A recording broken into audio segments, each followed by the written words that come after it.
welcome again to my stream. I'm going to be playing Disco Elysium. This is I've heard a lot of good things about the writing in this game, and being a writer, it's something that I just thank you so much for subscribing. Thank you, Odin. Um, this is just something that I've wanted to play for a really long time. So I'm doing it. Okay. I guess we should start.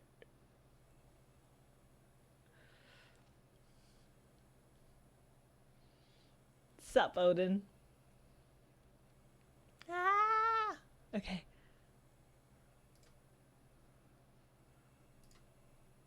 Sup. You have this game? We should play it. Uh-oh. Wait for the program to respond. Let's see. Yes. Yes, it's working.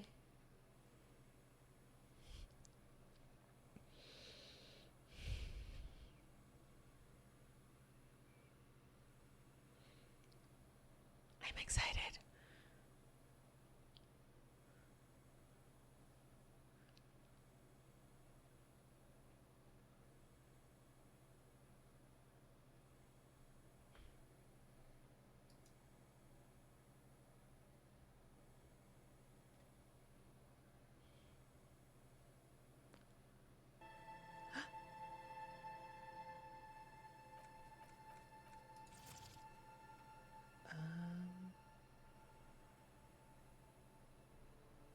Yeah. Oh.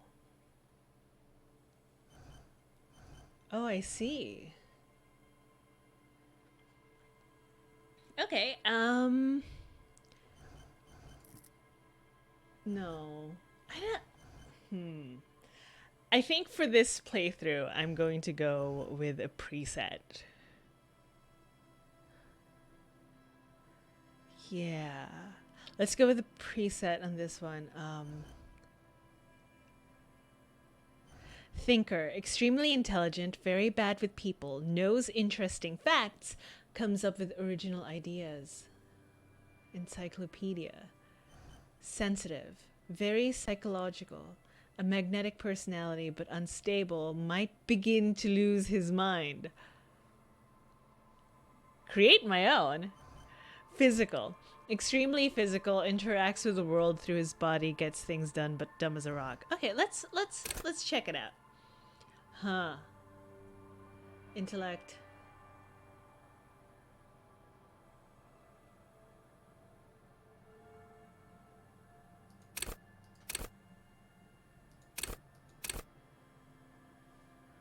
Yeah. This is more me. Uh-huh. I'm all about the brains, and I'm really terrible at everything else. Well, actually, yeah. That that feels more like me.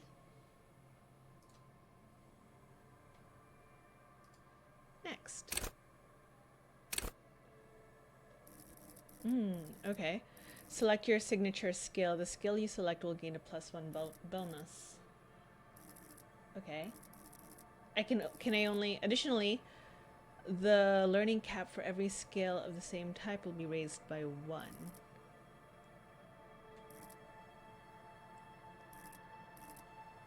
Empathy, authority, esprit de corps, logic, encyclopedia, rhetoric, drama, conceptualization, visual calculus, volition, inland empire, empathy, authority, esprit de corps, suggestion, endurance, pain threshold, physical instrument, electrochemistry, shivers, half-light, hand-eye coordination, perception, reaction speed, savoir-faire, interfacing, composure.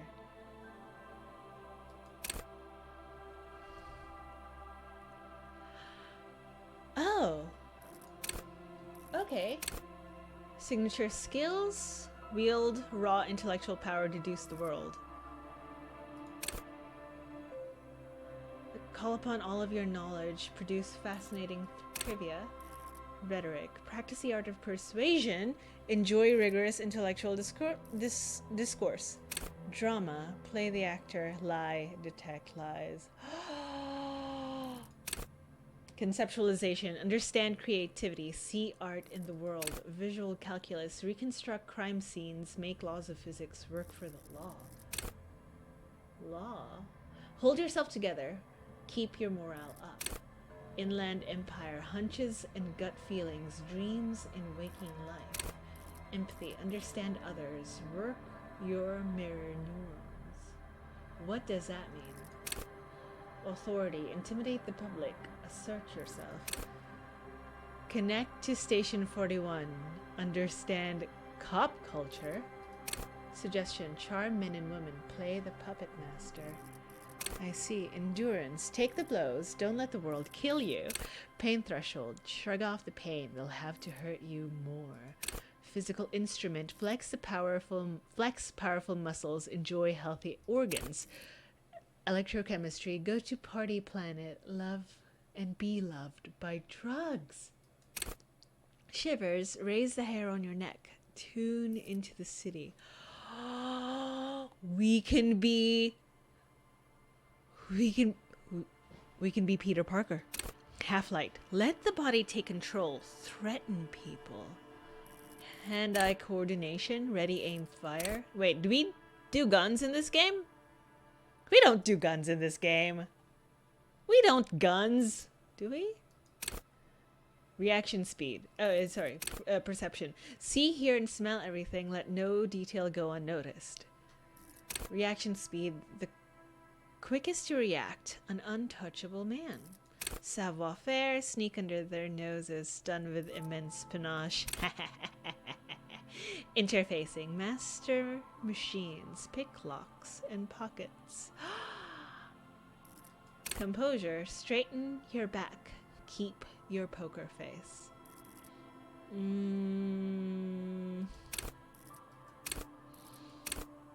Charm men and women, play the puppet master. That's... yeah. Confirm. Confirm? Confirm. Yes. Yes. Yes. Exciting. Very, very exciting. The Furies are at home in the mirror. It is their address, even the clearest water, if deep enough can drown. Begin. There is nothing. Only warm primordial blackness.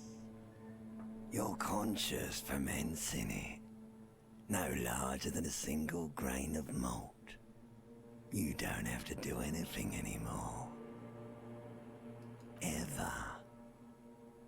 Never, ever. Never, ever, ever? Never, ever, ever, baby. Yeah, okay. An inordinate amount of time passes. It is utterly void of struggle. No ex-wives are contained within it. Ex-wives. What was that about the ex something? An awareness creeps up on you. A mass lies hidden in your dead angle, soaking in some lurid acidic sauce. It's bloated and shameful, a pool of meat surrounding you. This is a terrible line of questioning, and it will only lead to more awareness of the meat thing. Oh, the meat thing. Plunge back into the fathomless deep.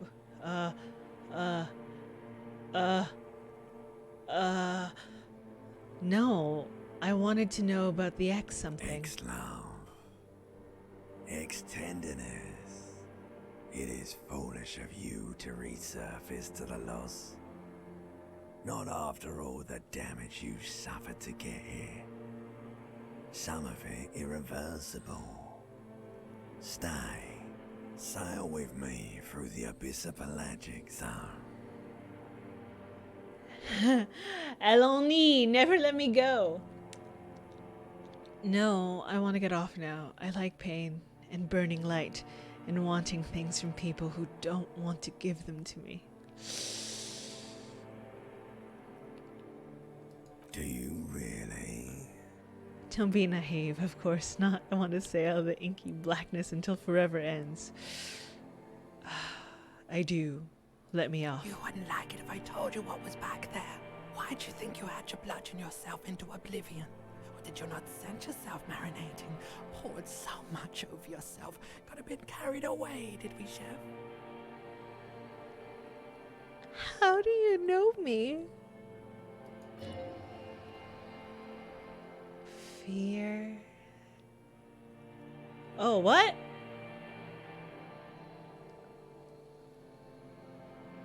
What? What happened? Fear and apprehension. You should ask what's out there first. Okay. I did this to myself. Tell me what's waiting for me. It was a test. I don't care. I'm an idiot. A brave idiot. Wait. I did this to myself? Yes, your one disco mother. Tell me, what's waiting for me? There's this giant ball there, in evil apes. And the evil apes are juking it out on the ball. You're one of them. It's basically all just evil apes juking it out on a giant ball. How big is the ball? Or how small are the apes? How small are the apes? Infinitesimally small. How big is the ball? Can't even make out it's a ball when you're juking it out. It's that large. And this duking it out I keep hearing about. What's that? Vying for resources is a stupid expression you picked up somewhere. The part of the presentation you want to take home with you is this. You have to beat the other evil apes in the face, or you lose. That's sad. It sounds like something I would like to do. Let's go. Yes, it is. And you drowned in that sadness a long time ago. What do you mean drowned? You're lost. Continue. The sound outside, you recognize it. It's a Kupri Kinema motor carriage. Recognize.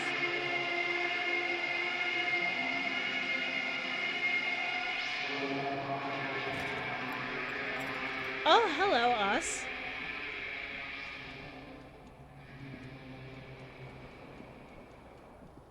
Oh.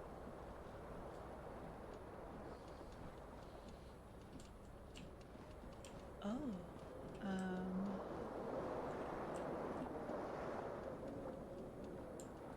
Pants. Yes.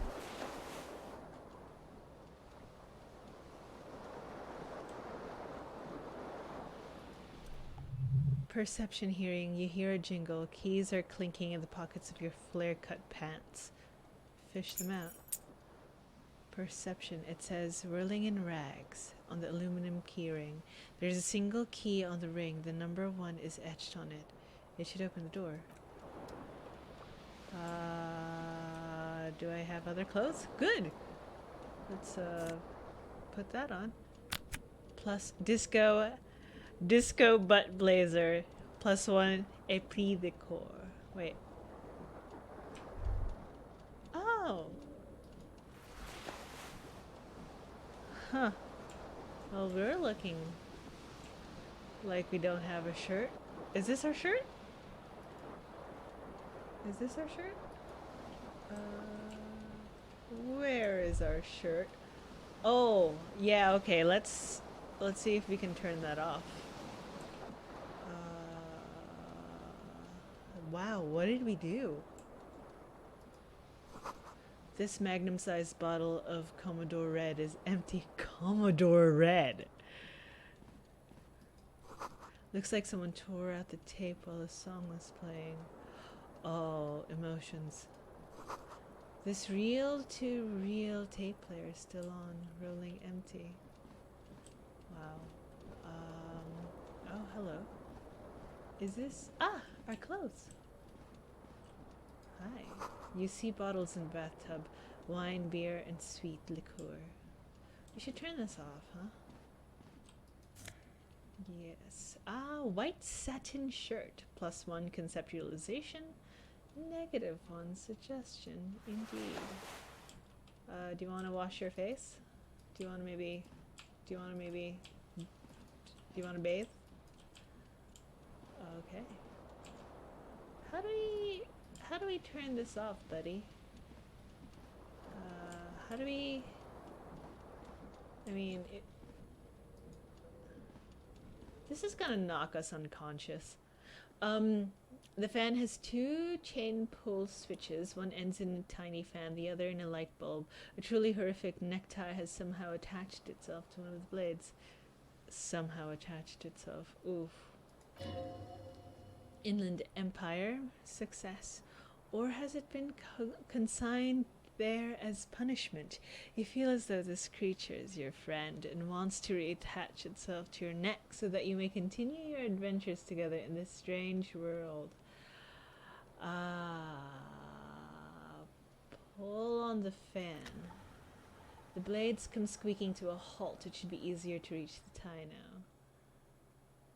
Grab the tie.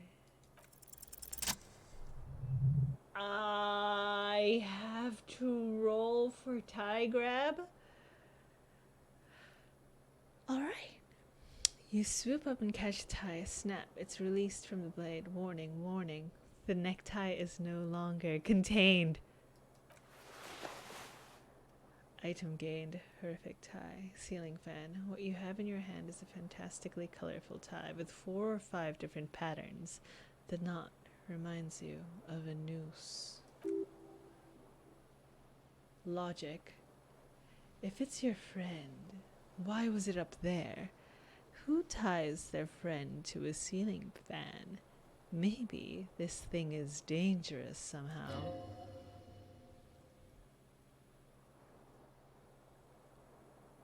An ominous, foreboding feeling fills you as you look at the fan.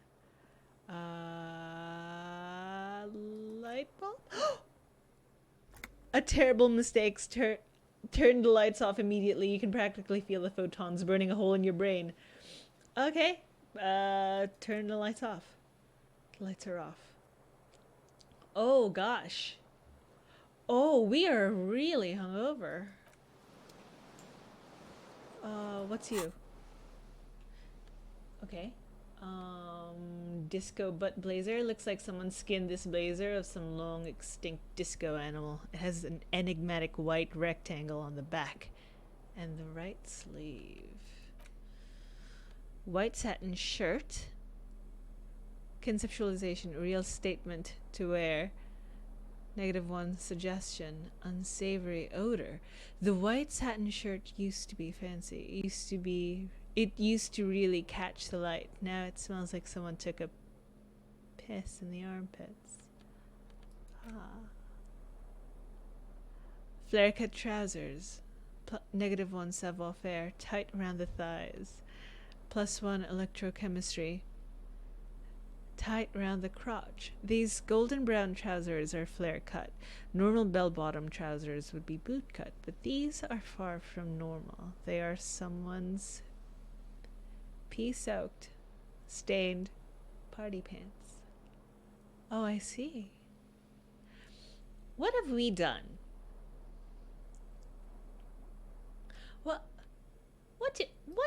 What did we get up to? I think we're gonna have to leave, aren't we? Oh, what is this?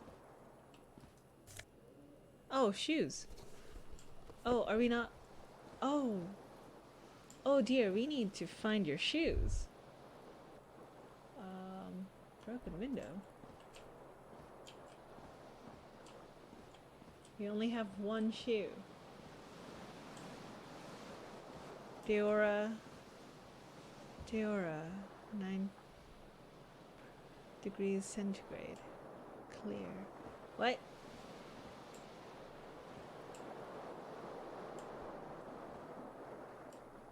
What? What? What is that? What? Slow and centigrade rainfall. Loose?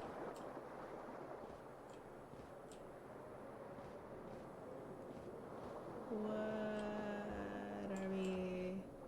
Okay, we need to find a shoe. We only have one shoe. This is... We cannot get out of here with one shoe. Okay, we found it over there, hanging somewhere. Where else? Okay, we are drunk. Yeah? We're drunk. We broke our bathroom door down. Is it here? No? Is it here? No. Oh, I'm surprised we still have any form of glass that's remained intact. Where can I move you? No. Where? Buddy, do you remember where you put your shoe? Oh. What? Did that open something? Can you go through it? Oh, is this a Jack and Jill? Okay, shoes. Shoes. Where did we put our shoes? Oh, wait, here. Talking. Broken window. The window stands broken in its frame. Cold wind blows in. Visual calculus. Assess the damage. Yeah, let's do that. Let's figure out what the damage is. The shards face outward. Whatever broke this window came from inside. Did I break it with my own hands? We threw our shoe at it. A fine web of scarring covers the back of your right hand, but none of it is recent. What did this then? It's our shoe. More likely a projectile than a held object. There are no fragments in the floor from pulling a tool back after the impact. Wait, what am I doing? Assess the size of the impact. It's too large for a bullet, yet too small for a piece of furniture. You're looking for something heavy and larger than your fist. My shoe. The single green shoe you found fits the hole almost as well as your foot. It would have also been heavy enough if thrown with force. Congratulations. You smashed the window with your own shoe. Now you only have one. If you're lucky, you can find the other on the balcony outside. The door to it should be outside your room. Maybe it wasn't me. I should go get that shoe. I don't need it. I don't need anyone. I need that shoe. New task? Find your other shoe. Gained +5 experience. Your toes curl up from the cold. I see. Okay. See, look, we're all ready. Hi, Shelby. I am having a lot of fun. Mirova, 20 degrees centigrade, partial cloud cover. Are you... Is this... How do I open doors? Le Pabrat, 26 degrees centigrade, arid.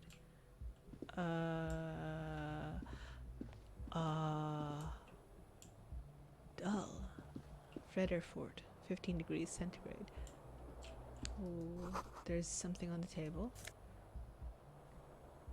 Yeah. Stepkind, 9 degrees centigrade. Anafront. Anafront. Oh, this music is great. Hi, Shelby. Hello, officer. Hello. Diora, 19 degrees centigrade clear. The calendar says it's March. The year is 51. I'm gonna close my door. Let me... No. Close your door. Very good. Good responsible cop man.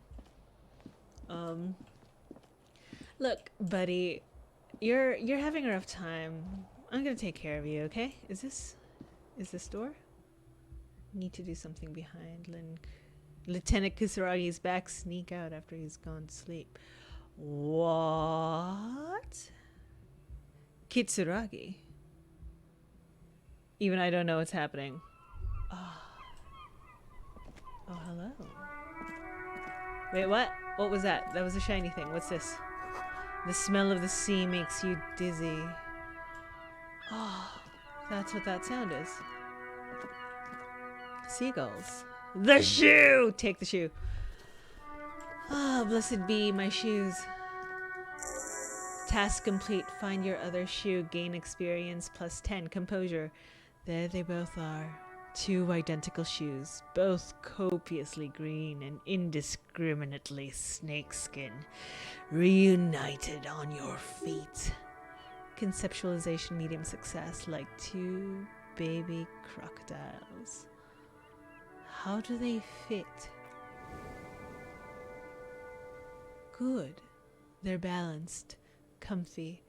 Feels like the only good thing about you right now, truth be told. It got snowy all of a sudden. What did that? Go in. Recheval, pronounce Revachol. Orangi, pronounce Oranje. And something else happened.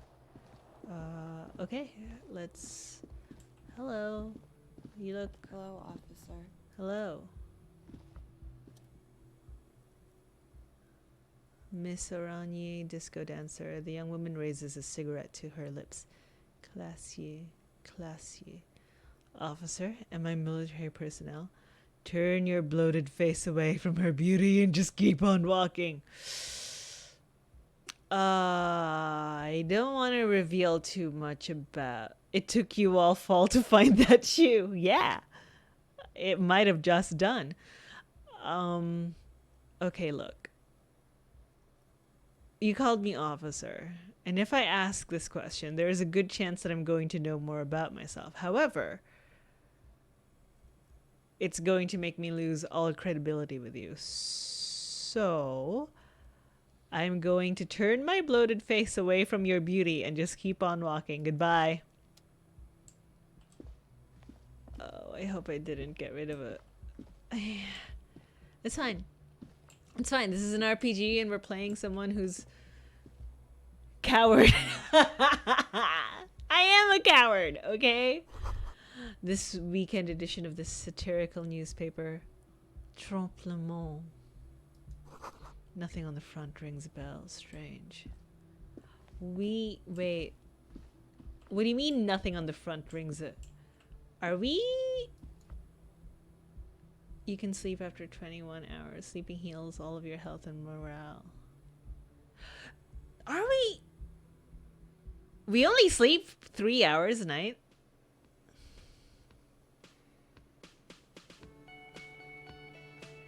Oh my god, this music is great. What is this? This is where lyrics should be. A big old karaoke mic just waiting for someone to sing into it. The speaker is connected to the radio. The music is seasoned with static. Oh, what a beautiful sentence. The menu has been wiped clean. Only the word Monday is written on it. I love it. A woman's hand wrote yesterday's menu. Today's starts in a man's handwriting. Nosafed. +1 health.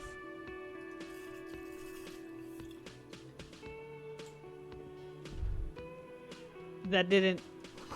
The soft purr of an electric juicer comes from the kitchen. Someone's working.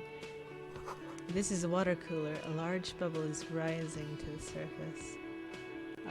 Let's talk to you. Dr. The cafeteria manager, a man in his late 20s, stands behind the counter, inspecting a stuffed seabird. You approach. He gives you a sideways glance, then looks down again. Empathy.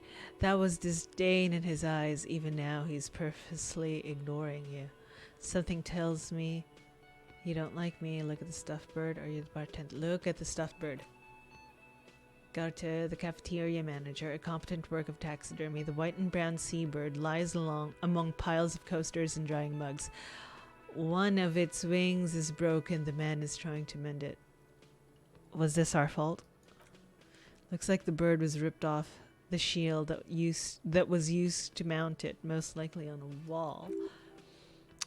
This is a great squaw. The seabird is a symbol of the discovery of the Insulindian Isola, the part of the world that you're in right now. Something about it makes you feel bitter. What happened to the bird? Can I help you with that? That's a great squaw, right? Say nothing. Oh, we happened to the bird. We happened to the bird. I feel like we happened to this bird. Can I help you with that? Look, your buddy is over there. He looks at the doors where a man in a bomber jacket is tapping his foot on the floor. Why don't you go and talk to him, okay? What do you mean, my buddy? He pretends not to hear you, concentrating on the bird himself. Something tells me you don't like me. Oh no, you're a hero. A real hero cop.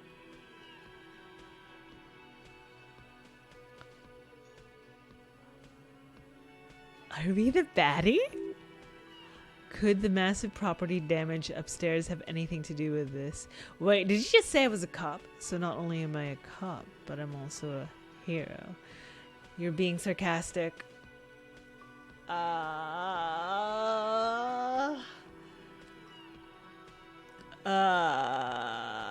Should I play dumb? No. Should I play dumb? No. Should I? Am I dumb? You're being sarcastic. Did you ride in, take the body down, solve the murder, and not trash my hostel room? Oh. Oh my god, I did all those things? Oh my god, I did all those things? You see, actually, you didn't. You haven't done anything even remotely useful since you got here. What have I been doing then? Have you seen me around? No, I haven't seen you around. I'm not always here. He looks down again and keeps plucking at the bird. Are you the bartender? No, I'm not the bartender. I'm the cafeteria manager.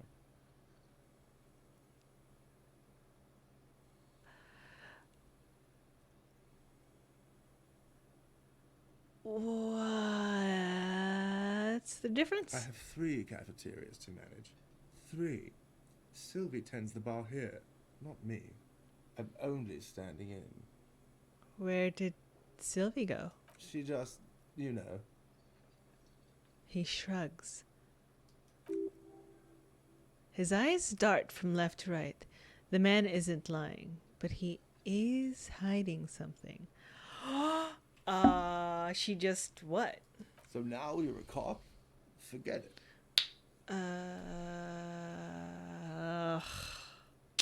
Okay then. She's the one. No, she's not. That's classy. Classia. That's Classia up there. Sylvie. Alright. Sylvie, you're hiding something. Doors bolted, a sign reads, kitchen reserved for personnel until 1 o'clock p.m. Or 1300 hours. A sign reads, mess hall reserved for union members. Doors open 1600 hours. 4 o'clock. Okay. I'm going to talk to you in a bit. What is this? Royal pinball machine is unplugged.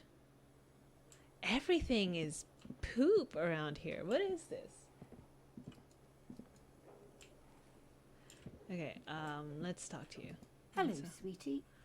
Oh, you're nice. Lena, the cryptozoologist's wife. The cryptozoologist? You shouldn't keep your colleague waiting. She nods towards the man in the orange bomber jacket.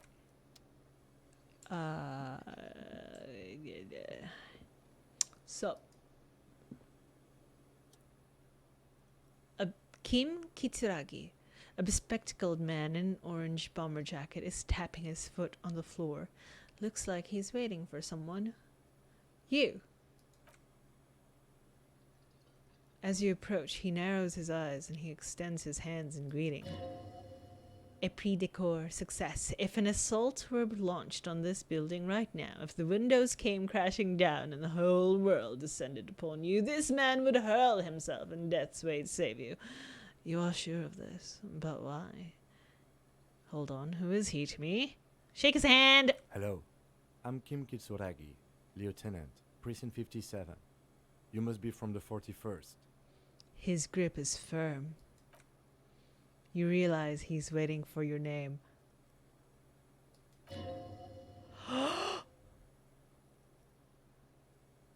This is your chance to come up with a really good name for yourself. Get creative. Conceptualize. Do it. Do it. Ah!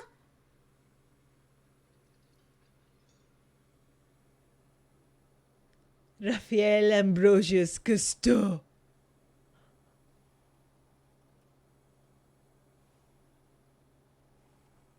My name is Raphael Ambrosius Cousteau. Yes, well, He doesn't even process what you said. He just moves on. Drama, medium success. Not for a moment does he believe that's your real name. He casts it aside as an intradepartmental joke or a particularity he doesn't it understand. looks like we had a little scheduling error on Sunday. Saturday too, actually. Have you had time to talk to the manager here? No. What he means is rhetoric. What he means is that he's been trying to meet up with you for 2 days, but you have been otherwise occupied.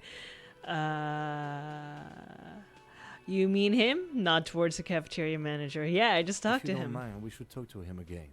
Ask him for a rundown of the area. Now that I'm here as well. I understand the scene is out back, right? Yes. It also wouldn't hurt to assure him the police are finally here. In full force, I mean. Have you mapped out the initial interviews? I'm gonna lie. Who you? You're the police? What interviews? Yes, I have, yes. But even if you haven't, we'll have time for that after we take a look at the coroner's case. Of course. Have you removed the dead body from the tree? No. I don't know why this... No. So the body is still in the tree. Yes. This is the first time you detect a weirdness in the lieutenant's voice. It's obvious he would have preferred for the body to no longer be in the tree. Where it has been hanging for 7 days straight. We should go there as soon as we are done talking to the owner. You know what? That probably explains why our buddy doesn't like us. What if I told you I'm not really a police officer? How can you be so sure I'm from the police, but I can't remember anything? What are we supposed to do again? Let's get going, then move on. I feel like Raphael Ambrosius Cousteau is gonna. Let's do it. New task: interview cafeteria manager. New task: inspect victim's body. Kim Kitsuragi, after you, officer. Look, I'm just going to infer from the fact that everybody keeps calling me an officer that I am an officer. Wait, shouldn't I have a badge or something? Check your pockets. Logic, if you're about to embark on an investigation, shouldn't you have a badge? Yes. You mean you don't have a badge? It wasn't on me when I woke up. Losing your identification card is a serious matter. My vehicle has a shortwave. You can use it to report your badge missing. Advise you try to locate it as quickly as possible, but getting the body down should still take precedence. Tutorial agent. Lieutenant Kim Kisaragi is now in your party. You can talk to him whenever by clicking on him. Alright, alright. God. That's a great saving sound. Okay. This is outside. This place is a poop hole. Hello. Sleeping dock worker. A man is sleeping at the table wearing mud-caked boots and roll-down overalls. The back of his shirt reads Wild Pines, encircled by a logo with a tree. On the counter, rolled out of his open hand, you see a blister pack of headache medication. Lieutenant, who's this? Pick up the pills. Physical instrument challenging. Ooh, wake him up. Let's pick up pills. I gained magnesium. The man does not mind. You probably need them more than he does. Okay.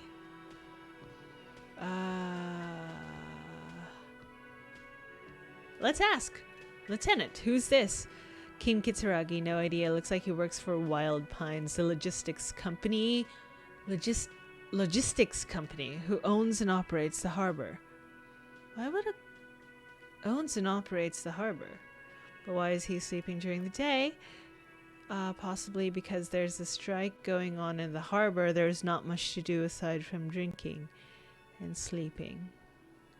I don't want to accidentally kill myself for trying to wake this guy up, so let's just bounce. What's this? A bottle of rum has been knocked over. Beautiful dark liquid spilling out. Leave. Leave, please. Okay. Beautiful dark liquid spilling out.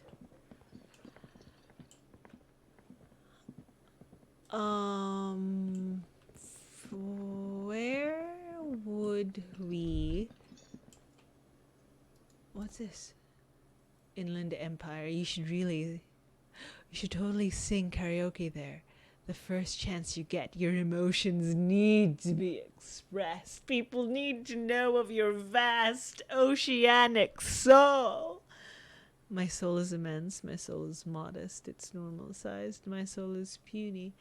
My soul's cubic content is obscured by the hangover. My soul's cubic content is obscured by the hangover. I have felt this. I know this well. Of course. At this point, precise measurements of your soul can only be performed from the outside. It needs to be heard. What? Through a PA system. What? By other people.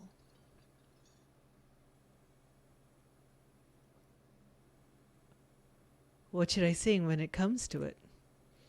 You have not yet stumbled on the right lamentation, but it's out there. It'll come to you. You'll wreak havoc with it. Don't worry.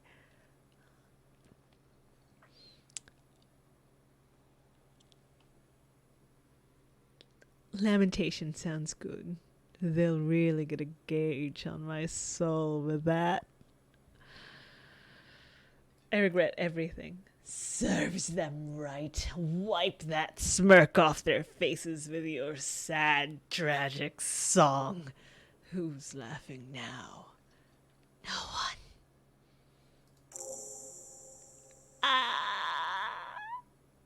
I have to find something tragic to sing first.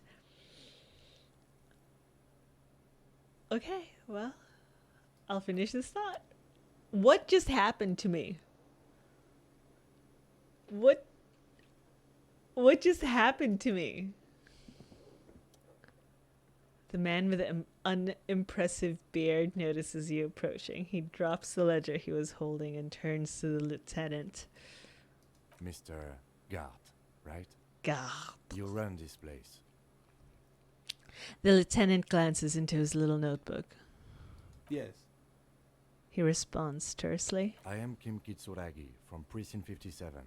This is an inter-district investigation, so joining me from Precinct 41... He looks to you, realizing he still doesn't know your name.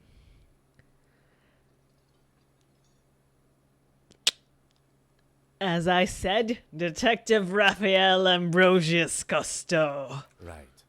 Now, I know it took us a while to arrive at the scene. It also took you a while to call us and report the dead body. It was you who placed the call, yes? No, I only just got here. It was probably Sylvie who called you. She usually works the bar here. I'm only temporarily taking over her duties.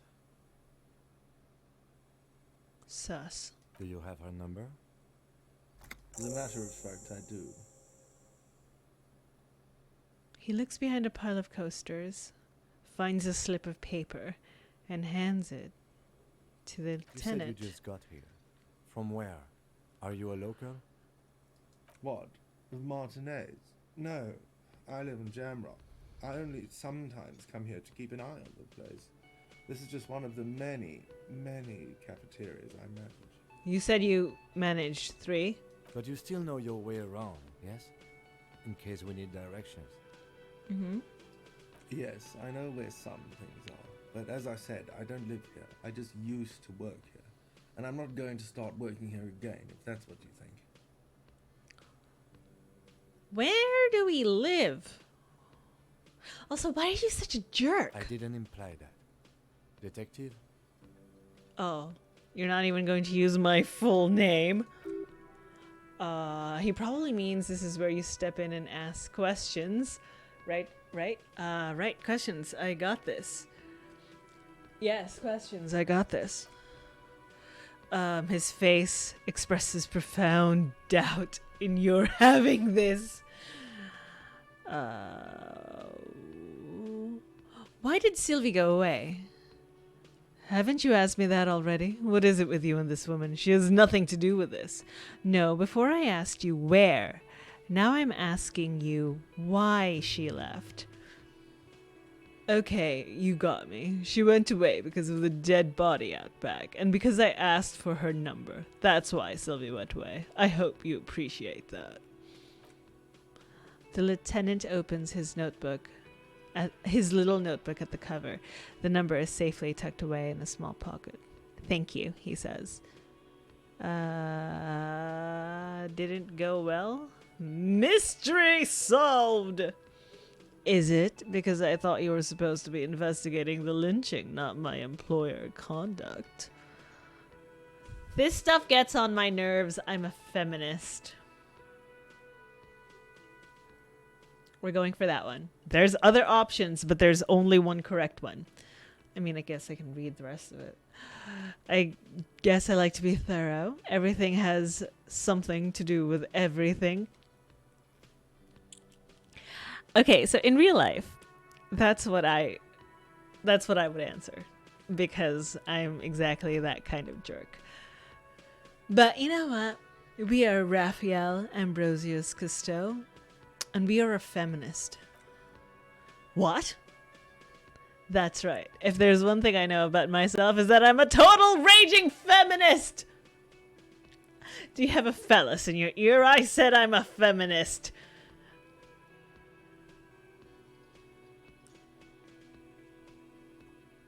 Do you have a phallus in your ear? I said I'm a feminist. Thought gained. Inexplicable feminist agenda.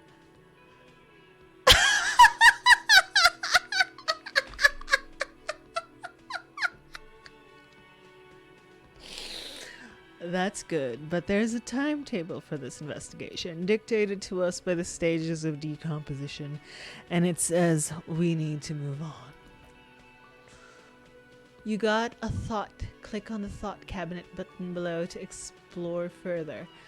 Where exactly is the body? Who killed them? I mean, no one's going to... If I ask this question, I would suck. If I ask this question, I would also suck, because I have gathered from the words that have been said to me that the body is in a tree somewhere. And if I were role-playing Raphael Ambrosius Cousteau correctly, I would have enough smarts and emotional intelligence to just go the F outside. So, in my defense, I'm going to stop talking to this man and go the F outside. Because I'm role-playing. But you're also, hungover. Yes. But I'm brilliantly and psychotically hungover. Let's go. Not so fast, Mr. Feminist. He points to you. You owe me 130 rare. No one's saying the multi-patterned necktie you found tied to the ceiling fan can talk. No one. It must merely be imagination, but... Horrific necktie. Let's bail. Time to push the eject button. Sounds like a responsibility. You don't like those.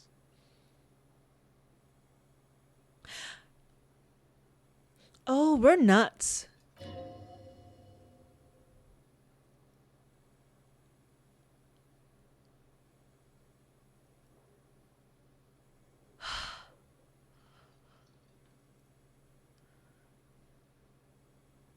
You know what?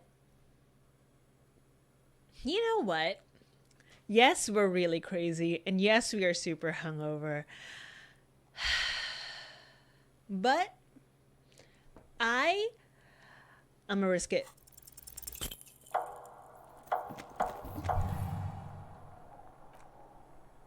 No!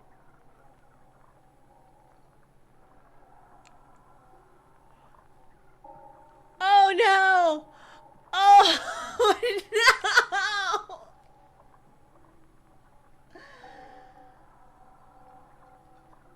Oh no!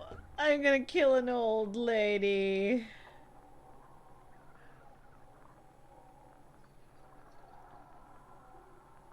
Oh. One moment you're running like the wind. Volition. Medium success. No, don't listen to him. It's just madness. Just talk. One moment you're running like the wind. Then you're suddenly turned around and giving him the finger furiously with both hands. Why? The lady in the wheelchair is right behind me, isn't she?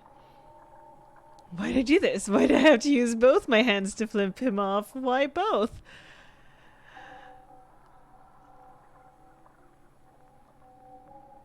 The lady in the wheelchair is right behind me, isn't she? That's true, yes, and it's worrying, but let's not fixate on it. Look at that stupid bartender instead. He has no idea what's going on. You and your FU fingers floating in the air. Barkeep's got his mouth agape like an idiot. You showed him. Why did I jump? I don't know. Why did I do this? Why did I have to use both my hands to flipping off? Why both? Watch out!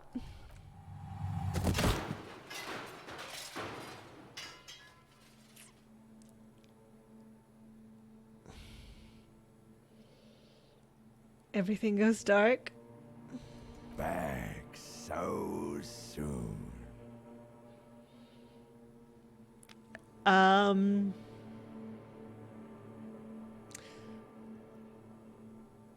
Right.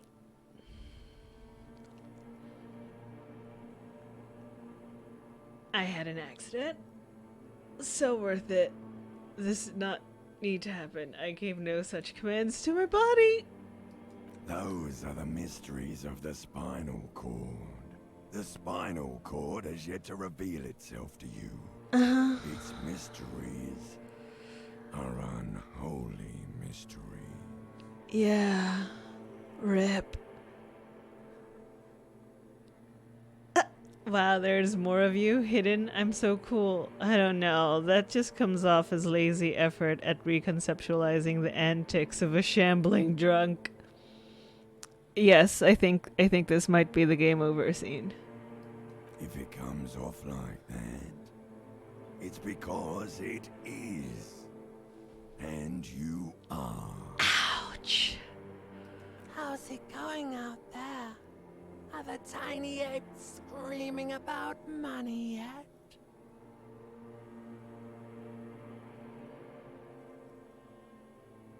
I think I think the tiny apes have started screaming. Yes. You got yourself killed in the first scene. Oh my god. Yes.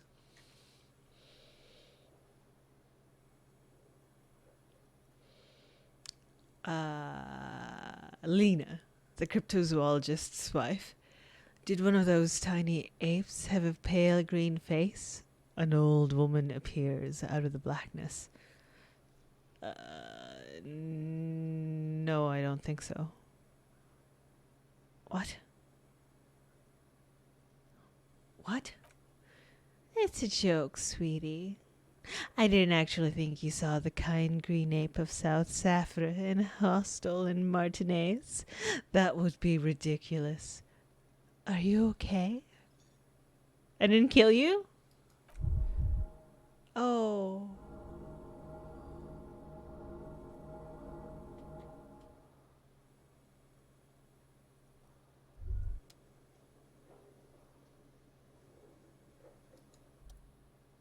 You feel something in your chest, an unnatural presence. It's spreading to your left arm, your jaw.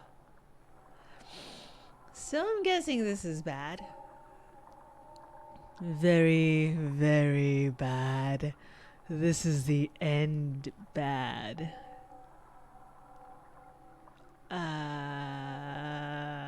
What's... All you feel is pain and weakness. You have to surrender now.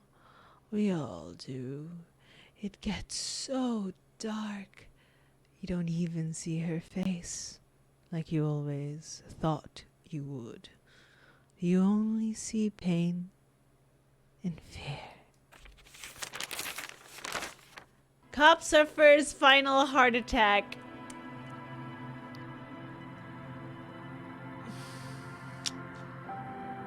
A detective lieutenant of the RCM passed away yesterday.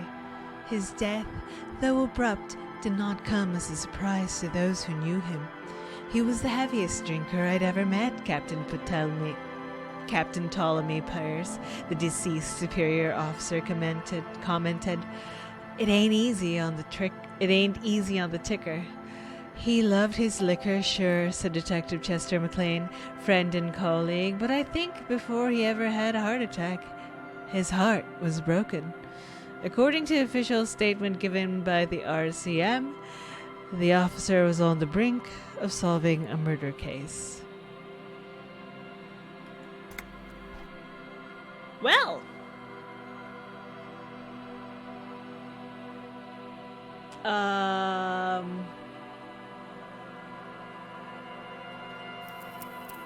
so I died, and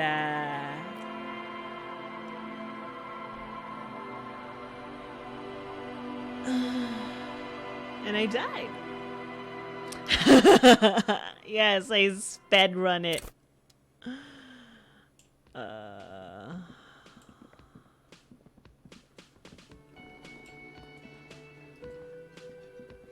Touch it. Oh! That sugary black rum stain on the counter makes you teary-eyed with joy. It's almost touching how syrupy and sticky it is. How long have you been up already? An hour? You know what? Not now. I'm too hungover to be dealing with this. Or...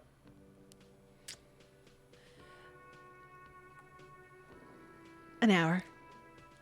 Sweet Lord, a whole hour, and you haven't thought about rum and lemonade and all that time?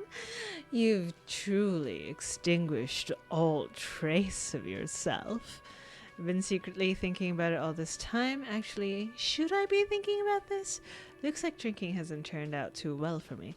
Now that you mention it, I do need a rum and lemonade. I forgot to serve me up a beverage. Maybe later. Actually, should I be thinking about this? Looks like drinking hasn't turned out too well for me. Maybe you haven't turned out too well for your drinking. Have you ever thought about that? Get a god dang rum and lemonade to yourself, boy, or better yet, lick that stain off the counter. Don't like it. What happened, man? You used to be cool. Go get your boring normal person drink then. Find booze and drink it. get your drink on, and my act together. I love this game. I promise I won't run you over again. I'm sorry. Okay. Okay, so let's do all that again. What do you want?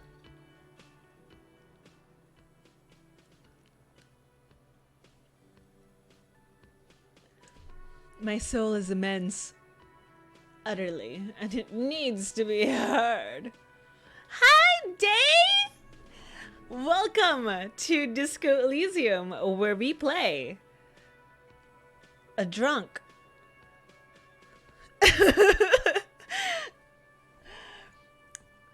Through a PA system.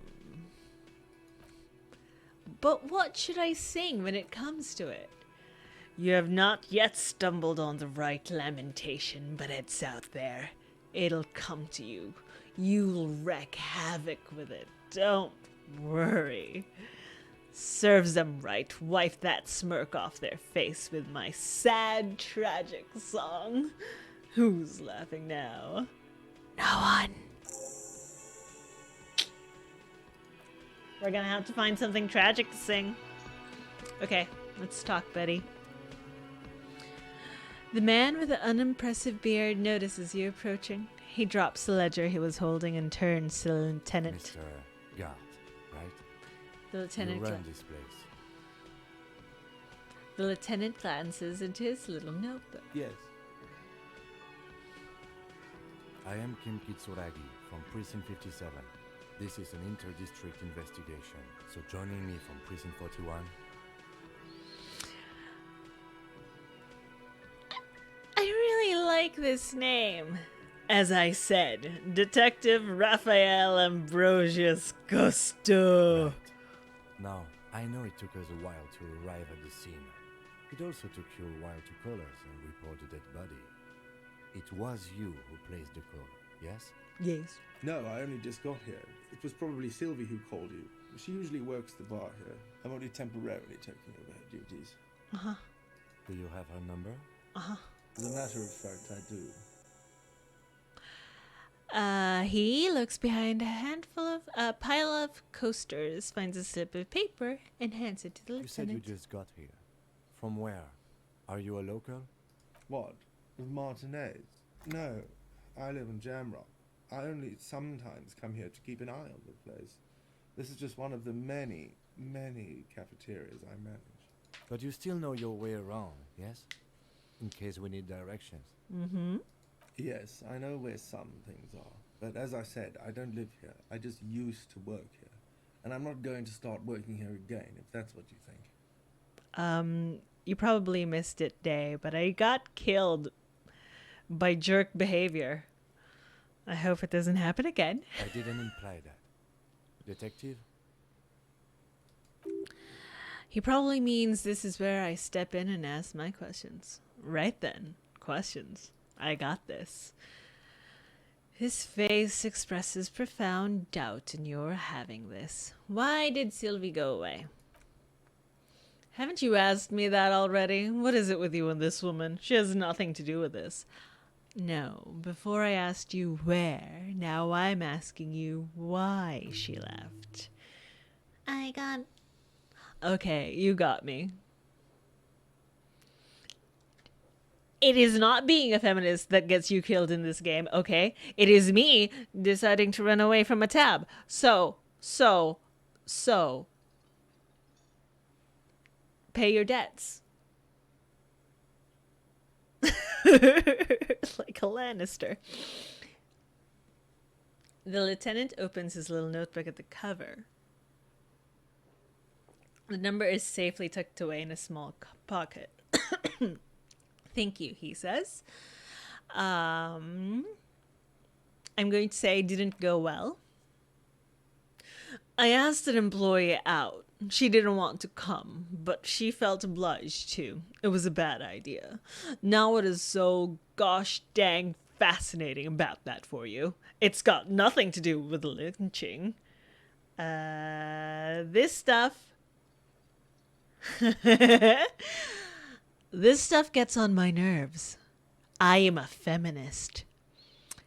Do you have a phallus in your ear? I said I'm a feminist. That's good, but there's a timetable for this investigation dictated to us by the stages of decomposition. And it says we need to move on. You just got a thought. Click on the thought cabinet button below to explore further. Where exactly is the body? Behind this building, there's a courtyard. He points to the kitchen behind him. They hoisted him up on a tree there. And how do we get there then? That's easy. See that door there? He points to the west. First, you exit through that. Then to your right, you should see a really big hole in the fence. A really big one. You can get to the courtyard through there. No need for keys. The hole is big enough for the Franco-Nigerian cavalry to fit through. I don't know how to pronounce that. Franco-Nigerian? Franco-Nigerian. What does he want you... Does he want you to feel guilty of making that hole? It's implied in his voice. I mean, if I ask who killed him, that's a dumb. Task complete. Interview the cafeteria manager, Kim Kitsuragi. Let's go. See, this is the. Not so fast, Mr. Feminist, he points to you. You owe me 130 real. No one is saying the multi-patterned necktie you found tied to the ceiling fan can talk. No one. It must merely be imagination, but... Let's bail! Time to push the eject button. Sounds like a responsibility. You don't like those. This killed me last time. Volition. No, don't listen to him. It's just madness. Just talk. I don't owe you poop. Oh, he puffs with indignation. You don't owe me poop? Well, officer, you're right. You don't owe me poop. You owe me money. He turns to you calmly. We do not need to assert ourselves here. We only need instructions from him. This is the proprietor, remember? All right. Calm down. What's this about? You know, I get this all the time. Some hobo comes in here or some backpacking a-hole off the boat. The next day, when they can't make their fees, they get aggressive. I just never thought I'd be in this poop with a cop. Please, just give me the money. Who does that clown think he is? Arrest him! What exactly do I owe this place for? That sounds reasonable. Let's see. He dramatically turns the page in the ledger. 3 nights at a tariff of 20 real comes at 260 real. Then there's the window you annihilated. The hole in the window was the first thing I saw when I came to work, so don't try to tell me you didn't. That'll be 40 real in damages. Another thing you've annihilated is half the bar. You've run a tab of 30 real. Actually more, but we'll round it down to 30 for your hard work maintaining the stability and order of Revachol. That's 60, 40, 30, 130 real. And yes, real is still money.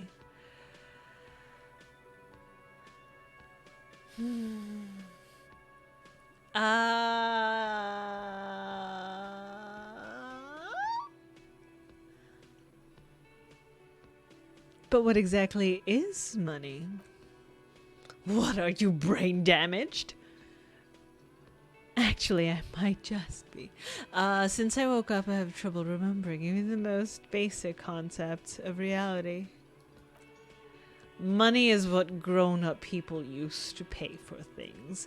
Things like this hotel room, or he peeks into the ledger, or 8 bottles of potent blend and 9 packs of Royal Extra. We use it for everything, really.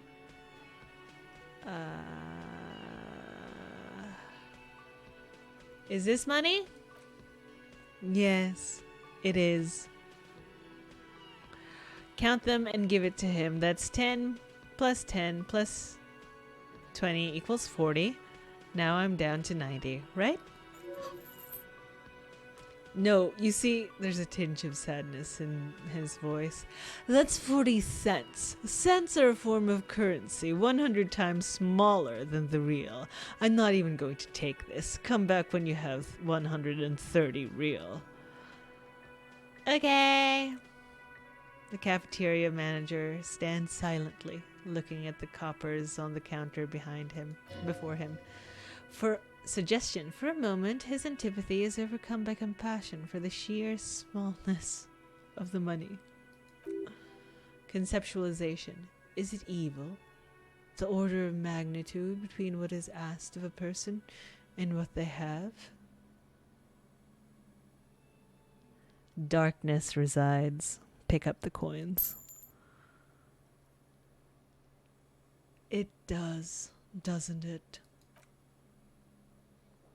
There's a shuffle of nylon as Lieutenant Kitsuragi looks for something in the pockets of his orange bomber. That's Cop 4. I haven't offered to pay because I don't have any money either.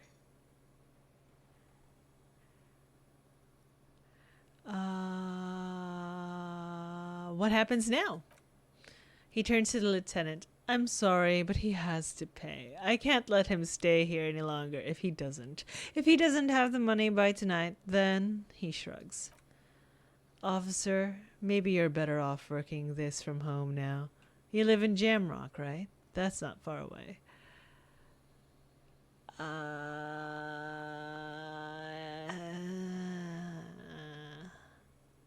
Do I remember where my home is? I don't. Officer, a pattern of creases appears on his forehead.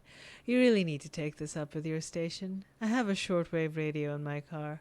Call them for assistance. We have to get this investigation started now. The man wants to say something, then thinks better of it. Good luck. Oh, that was a lot. By the way, where is home? The address is coming up blank, and this place sure isn't it. I really don't remember. But you've been at this hostel cafeteria for only 3 nights. Where were you before? You had to be somewhere. Up on Marvel Hill. I don't know, near, south maybe? Why did you say that? These are just synapses firing. It doesn't mean anything. The name must have some meaning for me. Lieutenant Kisaragi, do you know a place called Marvel Hill?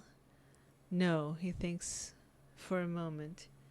But isn't that an expression, not a place? An expression. A saying, up on Marvel Hill. A great high place. One that is impossible to climb back to. That doesn't sound like somewhere you can stay if you've run out of money. I could trace my way back somehow to the exact street, the exact number on a building. Could you can try. Run the address in your head when you get the time. Maybe a street or an apartment will appear. Huh. All right. Oh my. What? Thought cabinet. Problem. Okay. Inexplicable feminist agenda. Temporary research bonus plus 2 the authority against men. Research time 3 hours and 45 minutes. Problem. Something stirs in you. Something interdisciplinary. Is it a newly formed reaction to the tyrannical gender roles around you, or something you've always had? One thing is for sure, you're not a mild feminist. Oh no, these are incendiary thoughts aimed at undermining the very pillars of society. Could you fashion them into some sort of weapon, perhaps? A first strike weapon to decapitate the XY chromosome hegemony.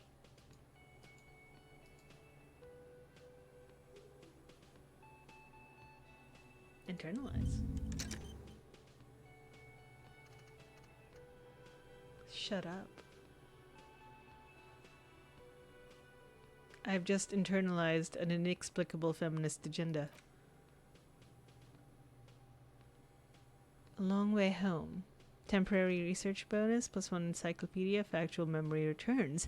Let's rewind. Let's trace your drunken steps back home. Jump across a raised channel bridge southwest of here. Fall over. Get up. Get off the asphalt in 20 minutes. Shuffle your feet through courtyards, scaring little children. Go under the great raised motor track, the 881, until you reach Le Domaine Eminent. In North Jamrock, the streets are frozen this time of year, caked with ice. Walk down Main to Perdition. There's a side alley there, and your footsteps in the mud. All right.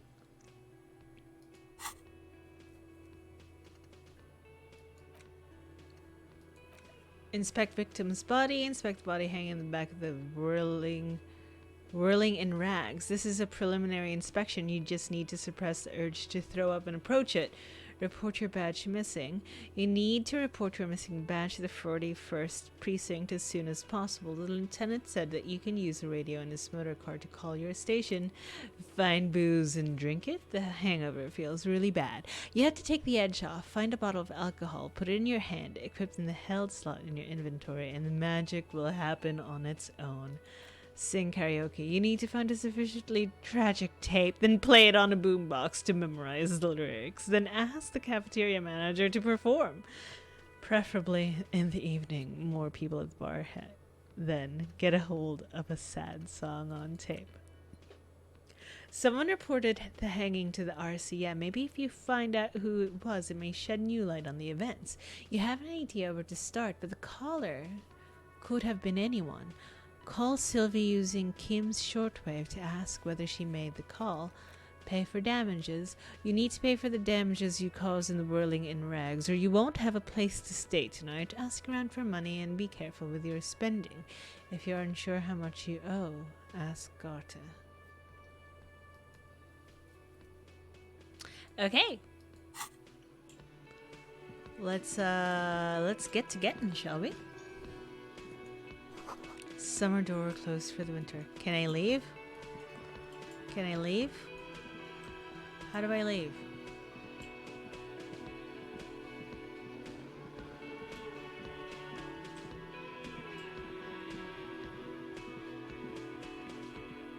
Leave.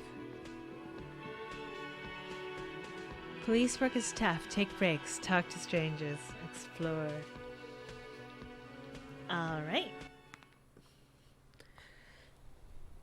Ooh. Oh, I see. That up there must be the whole fence. Let's not look at that yet. What's this? Rue de Saint-Ghislain, 8B. There are bottles inside. You could pick them up if you had a bag. Oh, I can sell those. Probably. What? Oh my god, this place is huge. Crime, romance, and biographies of famous people. Oh, bookstore. On the cover stands a very muscular man surrounded by flames. This book has a rose, a pistol, and a half-naked dame on its cover. I'm in. This book is about pate. I'm also in. This book, you don't really understand what it's about, nor does it seem important. It takes willpower to even read the author's name. Jan Kaus from Iguania. A book about Buaiderio culture. It promotes freedom and roaming something. What? Someone's talking.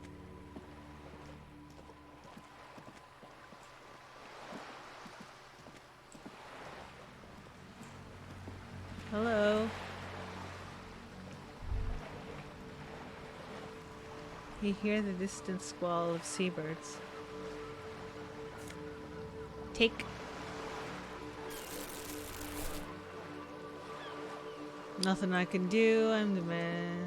Nothing I can't do. I'm the job for every man. Huh. The ad reads broken window. Tibbs has windows. Ah.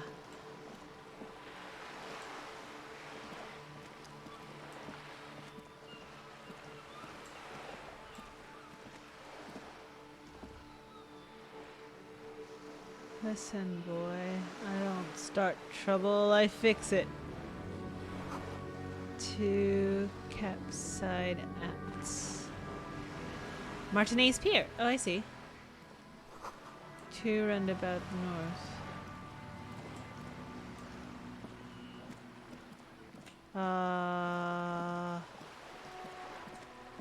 Oh, something's there. This coin-operated viewer has been banged up, inoperable. Been kicked out of every joint in Revachol. Every joint?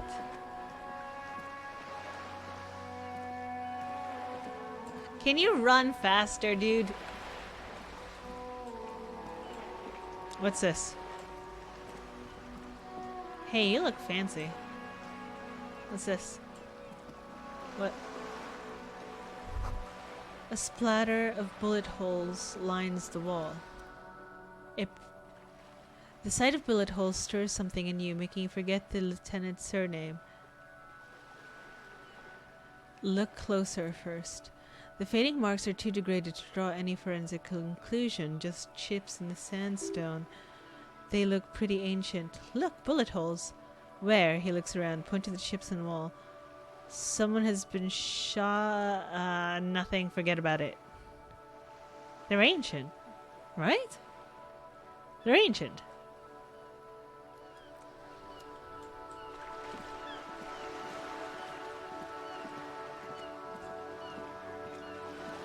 So I song.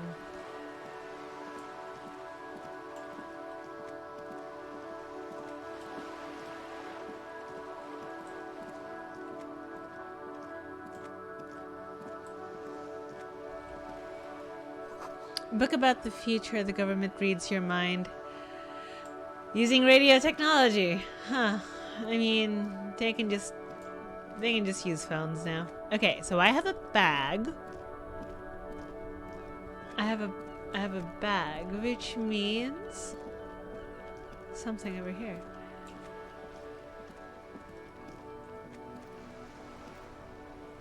Have you no shame? Whining about your back every time you bring out the measuring tape? Honey, you're a man with a fork in a world of soup. Please, let's just try to enjoy the game, alright? The other one is eating a big sandwich. I am trying to, but you keep breaking my concentration. You're old, I can see that. We're both old. Now, stop grabbing your ass like it's a girl. Better observe them first. Grab the ball and show them how it's done. A moment of your time, fellows. Don't get involved in. I'm gonna. See? Your munching and complaining have ruined my concentration. Concentration. The man throws a metal ball towards a smaller wooden ball in the sand, missing it by a meter. Ah, mon Dieu. The pain in my back is unbearable. I can't even say if it's in my back or hip anymore. Feels like it's in both.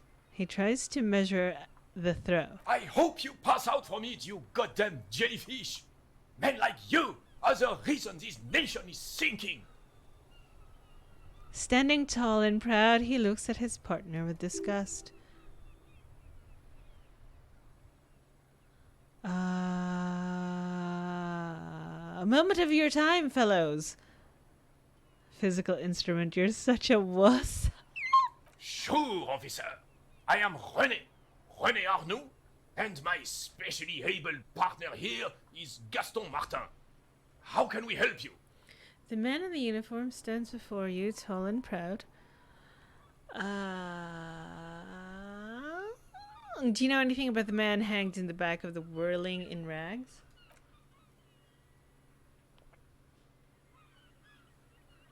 Unfortunately, I don't, he shrugs. Unlike most of the locals, I have no qualms about assisting law enforcement, but this affair has passed me by completely. That was an accent. And most of the locals? In Martinez, the union is the law, so can you really blame them? But you don't have a problem with cops. Cop is a pejorative term. I don't have a problem with policemen. On the contraire, I admire the effort to bring order to our streets. He doesn't know about the crime. Your time is better spent discussing politics. So again, you don't know anything. If I knew, I would not be afraid to tell you. I simply don't. I am an old man, not a coward. The daily business of the riffraff no longer concern me. 'Tis true, sire. He knows nothing.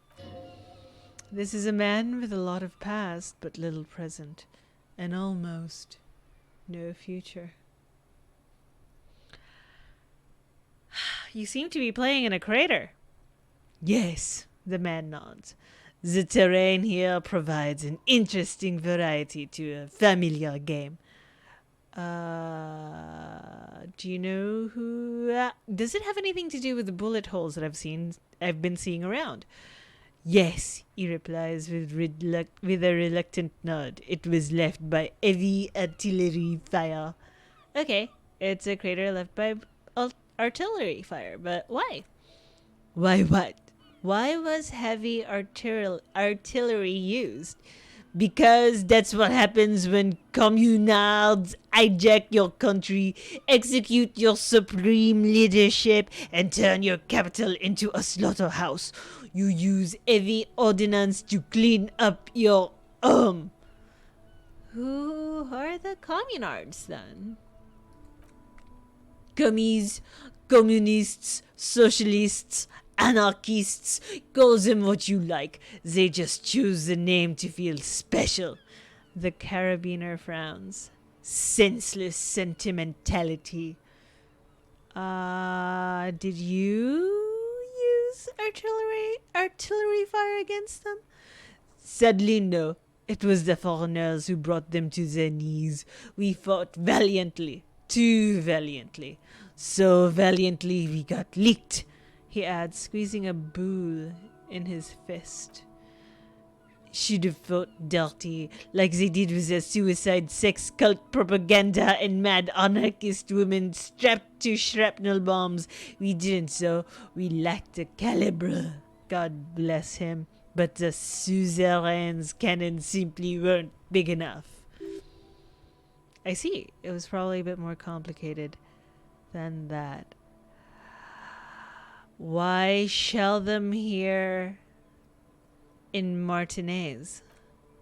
Because this place is a damn beachhead, he says, pointing to the bay.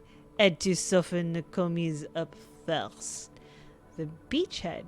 Yes, he nods, inspecting you with some disdain.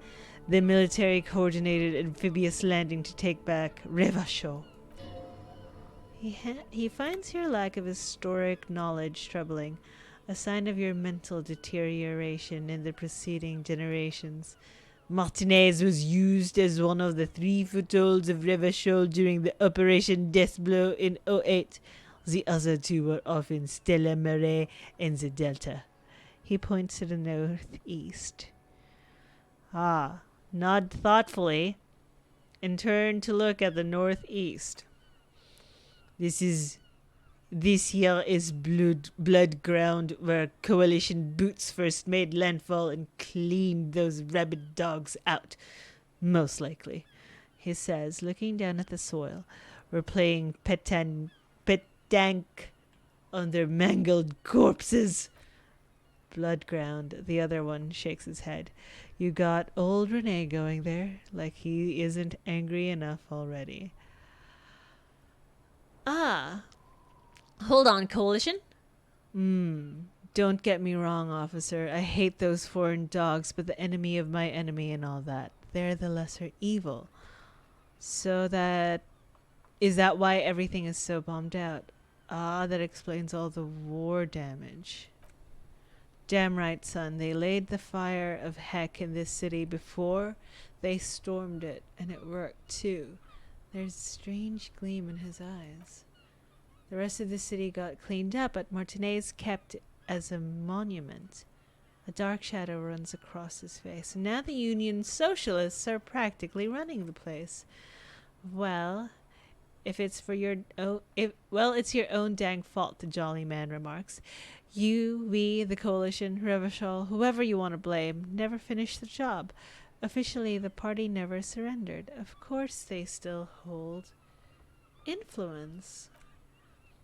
You don't even begin to truly understand the players on the table, let alone the specific circumstances surrounding the... He stops mid-sentence and turns to you. What do you think? Oh!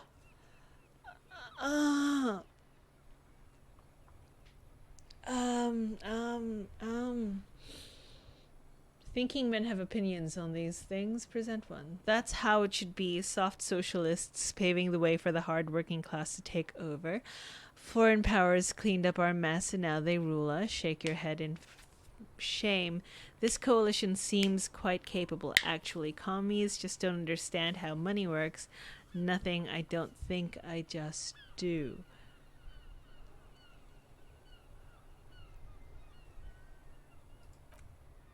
Preposterous! Surely you don't mean it, he frowns.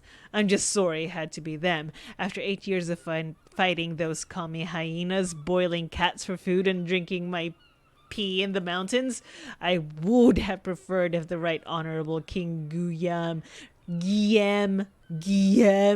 returned to Revachol, even if that dang clown Frizzle had risen up from the grave and led us. Sadly, that was not the case. This royal failure weighs heavy on him. Instead, all is just, holy, and beautiful in the world was wiped away, and now it's neon signs with toothpaste ads everywhere, foreign influence peddling garbage and stupid music in the radio, he sighs. This is what the commies wanted. This is their plan all along. This is what they wanted to replace the rule of suzerain with.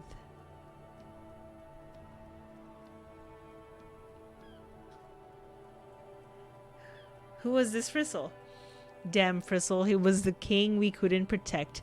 The carabiners failed him in the crown. The old veteran falls silent and massages his chest. He died in the hands of the hoi polloi in a very public execution. A true king in both blood and mind led Revachol before Frizzle. He would have been better, but the damn commies drove him into exile. Some manner of self-deceit is present in his thinking. Sounds like this Guillaume abandoned him and he doesn't want to admit it. What exactly is a suzerain? The suzerain is the king. Has everyone forgotten already? He then slowly nods and says to himself, they've forgotten already. Soon they will forget everything. Him too. Then he chooses anger over melancholy.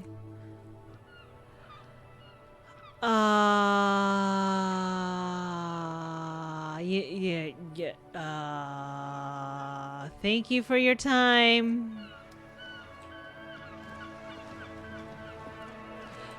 You're the angriest man I know, Rene. That was kind of beautiful.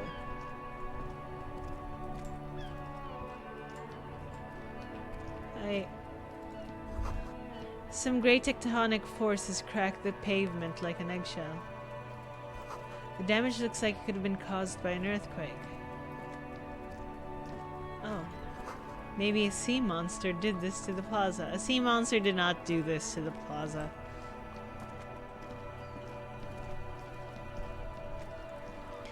Wow, that old guy was super intense, huh?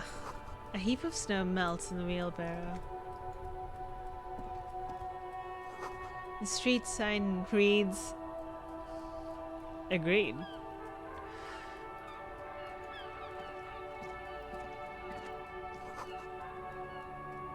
The street name is illegible.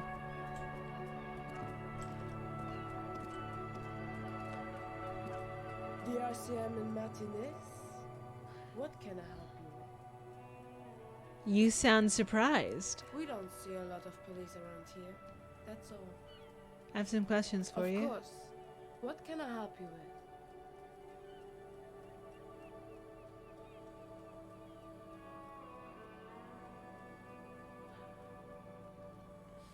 Who are you exactly?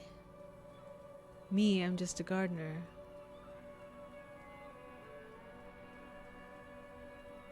It's winter.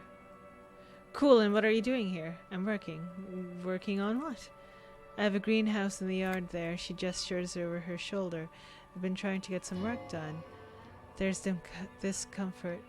She stops mid-sentence. Go on, it's okay. As you probably know, there's a corpse hanging from a tree there. It smells pretty bad, so I had to take breaks. Don't worry, miss. We're going to clean it up and you can get back to work soon. Thank you. She smiles politely. My head is about to explode from all the salts I've had to inhale. Excuse me? She doesn't understand. She's uncomfortable. Maybe you should drop the line of questioning.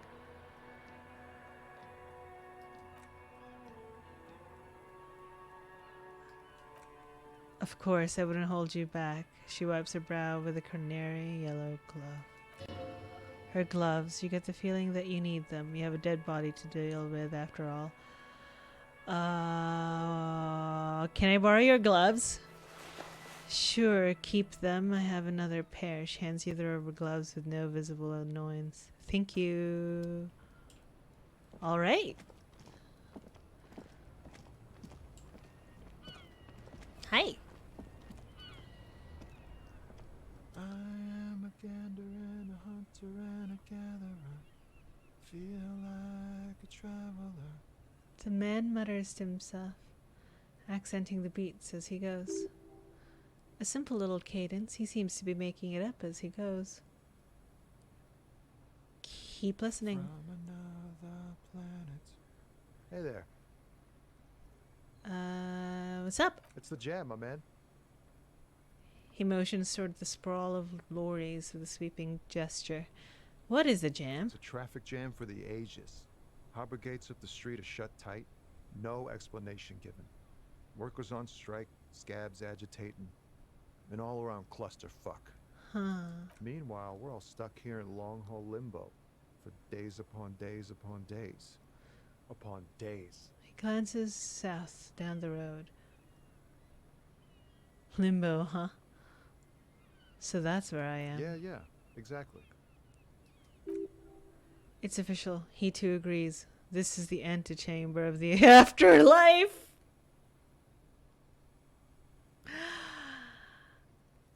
We are going to get into fights, you and I, aren't we? Conceptualization. So, how long have you been here? Feels near forever. Like I was born on this here roundabout and this was all I ever knew. Just me and the metal and the tires, the oil and the fumes of mazout. I love you. Extravagantly phrased. But I can roll with it. Yeah, imagine. It's been a whole week already. Thank you so much, Teddy Beats, for following. Behind the laugh, however, is a touch of sorrow. So tell me, what do you need?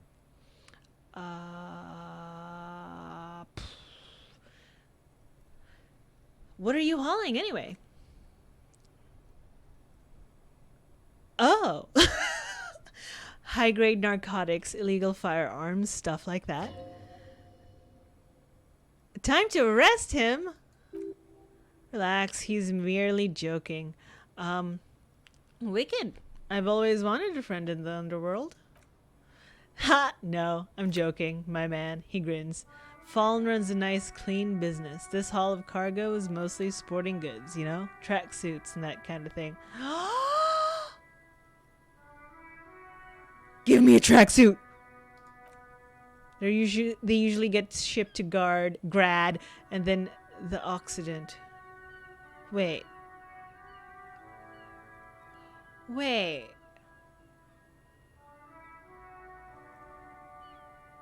Is this Poland? Is this imaginary Poland? Though we've been making headway in the Ilmaran market lately. Can I have one of those tracksuits?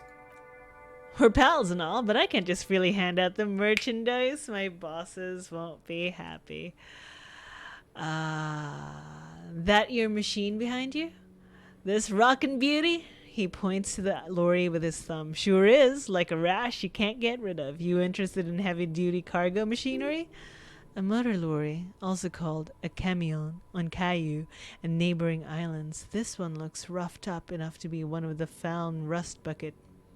Some sort of a found rust bucket. Maybe a 6.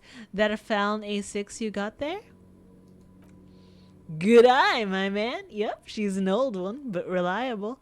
She gives the side of the lorry a friendly knock. Me and her spent a long time together. There it is again. A little touch of sadness beneath his cool. He thinks he spent too long in this lorry. Right, I had another question.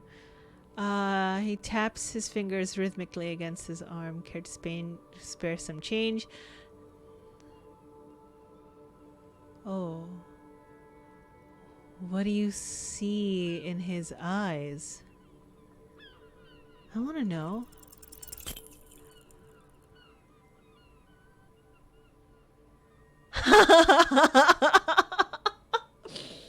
Formidable failure. Ease into it. Don't go too far. This seems like a personal matter. My man, I want to know about your soul. Okay, let's see. Oh, wow. 11, eh?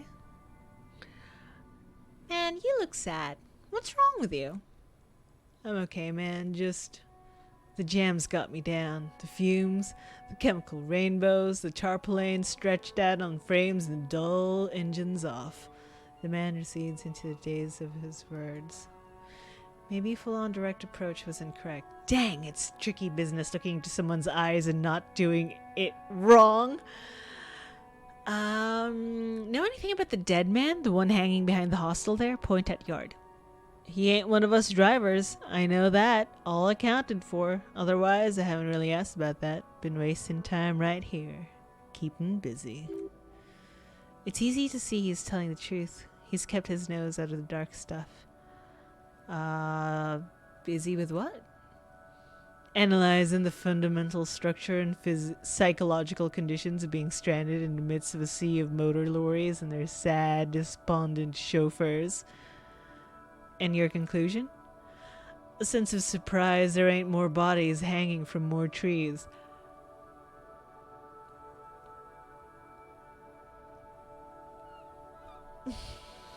I'm not gonna ask him for money. I'm good for now. Good talk. Don't be a stranger. He gives you a salute with 2 fingers. You're awesome. I want to talk to you more.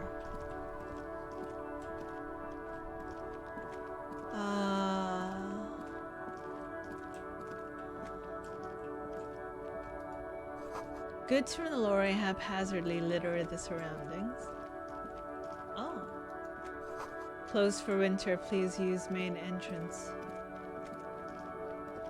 Oh my gosh, this place is huge! A glossy magazine, most able-bodied men. This issue hosts a top-tier list. Welcome to Rivashall. Jump Jams, a popular music mag. Oh. Right to work is alright. Work. I haven't done a job for years. Uh-oh. Lorries probably stored fuel here. Now they store booze.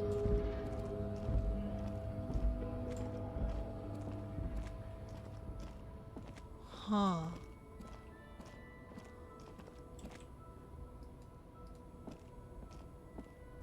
A foreign car kept in good condition. What is... Where are we? Hello?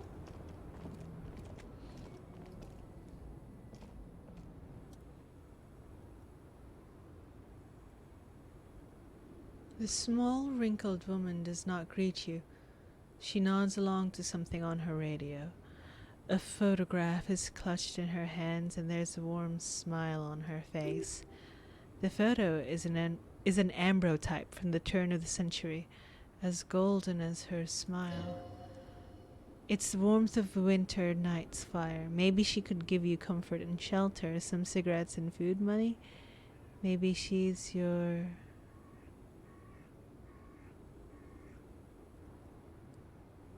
Grandma? Nothing. Her smile just keeps widening. Her hair is grey like lead. Excuse me, ma'am, I'd like to ask some questions. No response. Wherever this woman is, your words fail to reach her. Wait, The lieutenant stops you before you can snap. she's just a distracted old woman. Better to leave her alone. If you say so.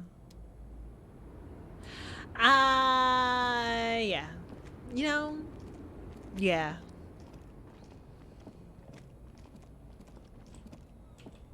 Oh. No. Touch this. A bold sign, Humanox, covers the truck. Huh. Okay. Oh, are we stuck? Okay, let's go the long way around. What's this? Oh! An old monument stands in the middle of the traffic island, pointing towards the sea. It looks as if it's been reassembled piece by piece, secured and mounted in the air for the aid of numerous ropes and rods. Who is this? A silver plaque on the statue's pedestal reads, "I am Philippe III, the Squanderer, the greatest of the Philippine kings of Revachol, son of Philippe II, the opulent father of Philippe IV, the insane." What did this king do? Even by the standards of the Philippine kings, old sumptuous Philippe was known for his profligacy. In what way? Well, he blew through the whole national treasury, starting at the decline of one of the penultimate century's greatest superpowers, the suzerain of Revachol. His own maladministration foreshadowed the fall of the monarchy during the anticentennial revolution, an end to his family line and the monarchy on the Insulindian Isla. How did he manage to blow through the entire national treasury? Stories have it that he had his bedroom converted into a treasure chamber where he stored unfathomable wealth, Krugerrands, bars of gold, ornate weaponry, armor, and various chalices. He called it the Solarium.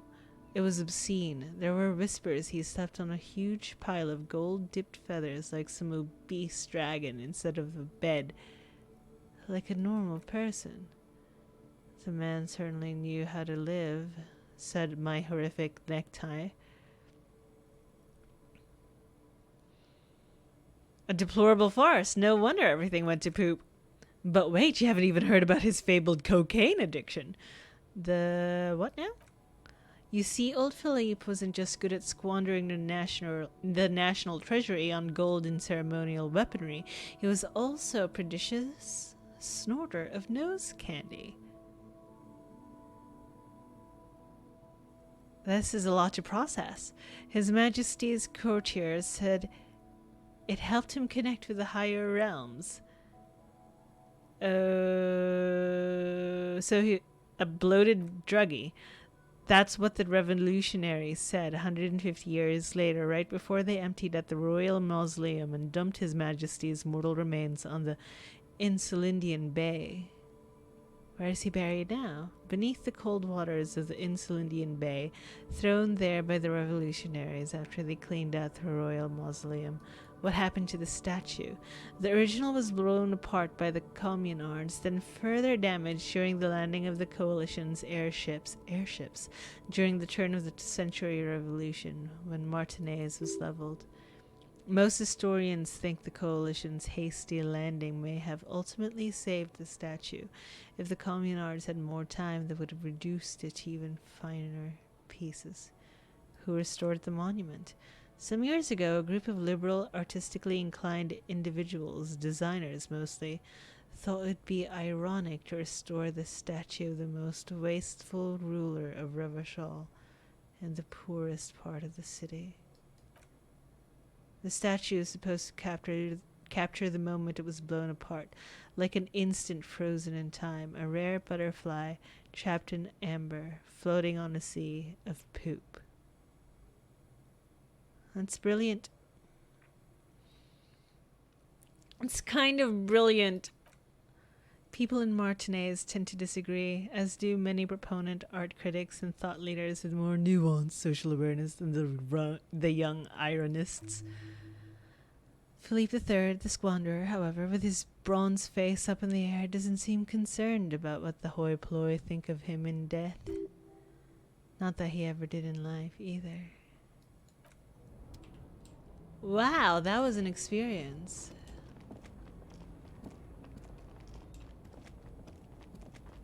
Okay.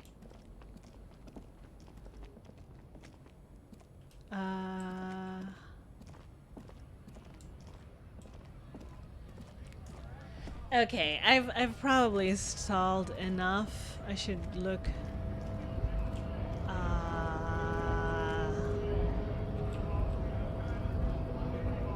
Wow, you're big. Bastards! We have a right to work! The man yells towards the harbor gates, his voice is loudest of the lot, and oddly screechy for a man his size. What's going on here? Stay frosty, everyone. Cops are here. The broad-shouldered alpha male turns to you. He's a full head taller than everyone else Here here. to fuck with us? Beat the honest worker down? Why should I? We're here to fight for a cause. Stripes usually have problems with people who have causes. Okay, then I'm thinking now. Good. We're fighting for a cause here. Right to work. Right to work. Wait. Besides, we're not that different. It helps the people see us talking. Cops and strike breakers together. Shows authorities are on our side. Builds confidence.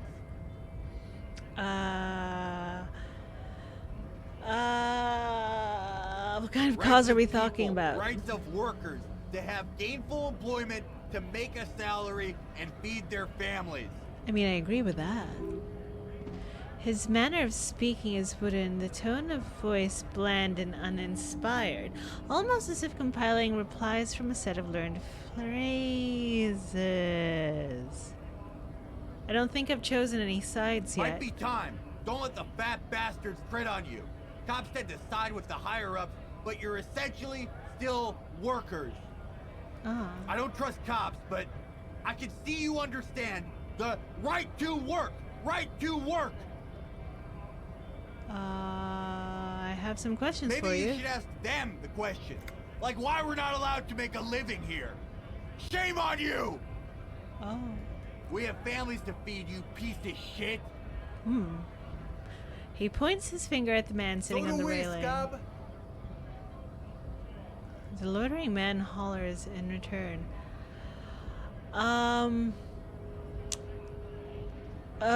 This is exhausting. I am already exhausted. What exactly is your goal here? We were promised work, he points to the gates. We'd be in there working if the bastards hadn't shut the gates. And you're unable to breach the entrance? Main gates lock, would take heavy ordnance to bust it open. Could try to get in through the secretary's office. Doors locked. The guards blocking the way. blocking the way to the access panel. Huh. And I don't mean the scrawny mask punk either. Mask? He points at the dock worker idling on the staircase. I mean the head measurer, or whatever he is. Head measurer? Huge Seminese guy standing up there on the overhead passage. Won't let anyone by. The access panel's right behind him. How bad could one guy be? You seem capable. Bad, he glares at you. Standing on a narrow bridge, he's got a strategically advantageous position, and he's trained. I don't know how the Union has a trained killer up there, but that one's no joke, and my men are tired and hungry. They're workers, not fighters. Why don't you just talk to them? Like civilized folk, you mean? The man rubs his chin. These native don't understand civilized. It would be better for the neighborhood if you went home, at least for now. If you can get in the way. No, they'll give up eventually or get drunk, leave the button unguarded, and then we charge. The man rubs his jaw. A perfect, lightly bearded square wedge. Let's get out of here.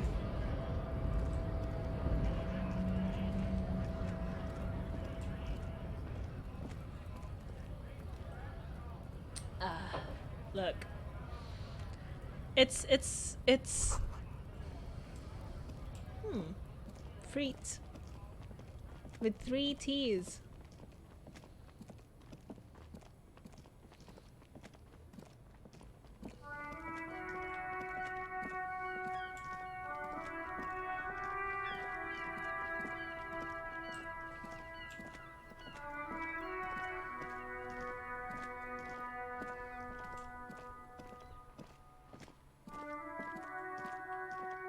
Okay.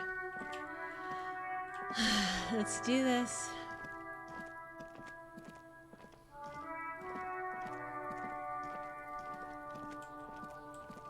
Oh, hello.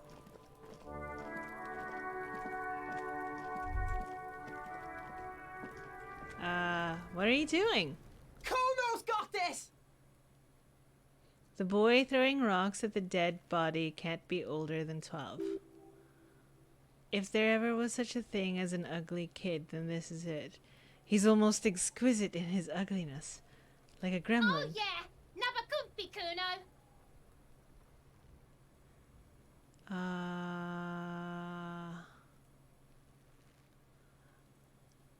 A moment of your time, please. Pig! She's coming up strong, throwing rocks! All right. That sounds good. Joyous. You should hang out with this kid and see what that juicy... Juicy what now? Oh, the kid's on drugs. Yeah, Kuno. Ride the lightning, Kuno. Oh. Kuno's riding it, see? He wipes sweat from his brow and sends another rock The flying. rake, Kuno. You should throw the rake at him, Kuno. The fuck does Kuno know what a rake is? Kuno's not a gardener. Kid, you want to hang out? I'm not a narc. Are you kid siblings? What the fuck are you talking about? He's calling us f***s, Kuno. He says we're fucking each other.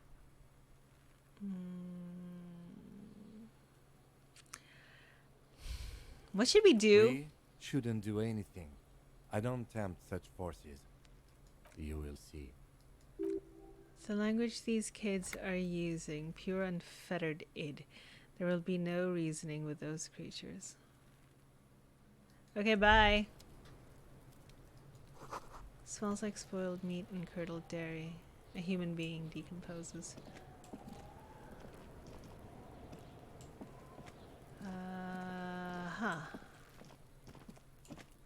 Okay. Swinch mechanism has been oxidizing for some years. Can I touch it?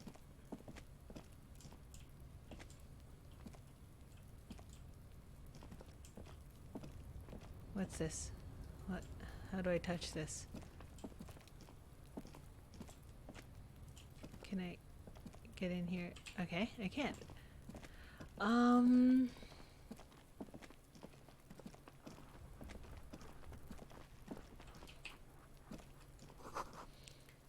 Someone's trying to grow herbs in this greenhouse. Kid's ladder is rickety but still climbable. Yes? Nothing. The ladder's for kids who wouldn't hold the weight of a grown man. The corpse looks at you with bulging white eyes. The face around them does not look human. It's swollen and ready to burst. His lips are fish-like and his tongue's like a ball gag in his mouth. You seem to be holding your breath. Look down. A cargo belt twists his neck at an unnatural angle. The body below appears stiff. It's letting out an ungodly rot. The smell seeps in even through your clenched nostrils. Why is it so bad? Active decay. The lieutenant raises a white piece of linen to his nose. It's okay to throw up, officer. No one's judging. He's about to blow. The cop's going to blow Kuno.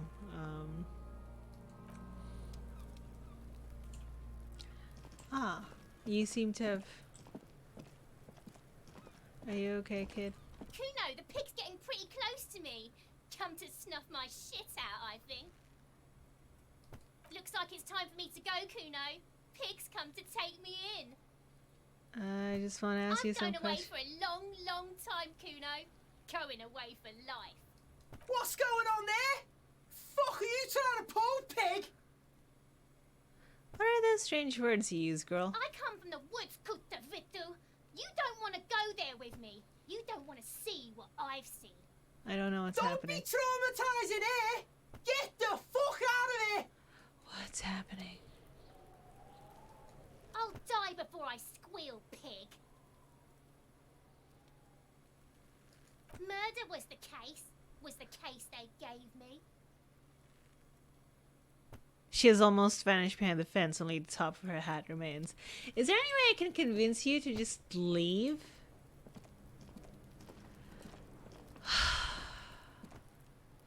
I hate children. Can't you see I'm throwing rocks? Fuck no! Kuno doesn't buy that shit! Fucking entrapment shit! Alright, entertain the Kuno! Show me what you got! What you got there? What you got, huh? Show me what you got! Do you kids often play in this yard? Huh? The ladder, do you ever climb it? Why would you say that the ladder is unclimbable? I see.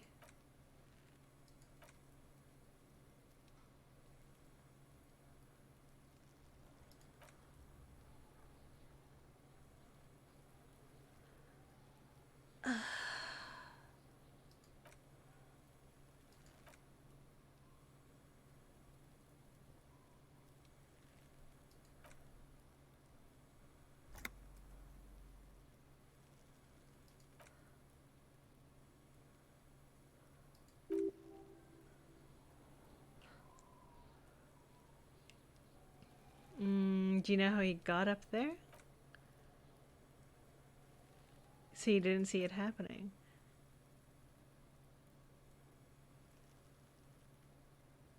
Okay, where did you go then?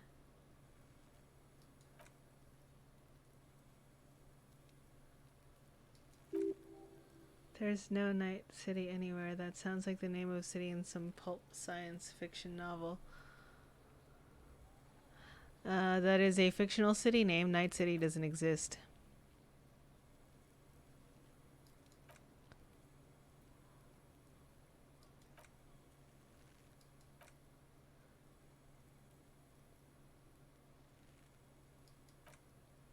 Lame.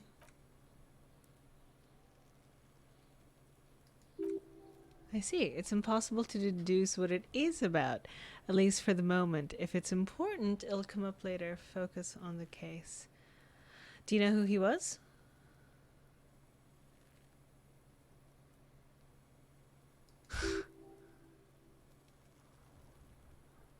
I mean, who he was before he died, so you don't know anything.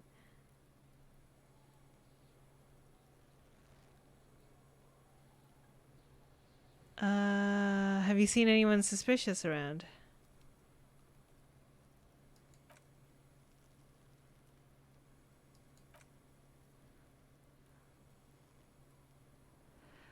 All right.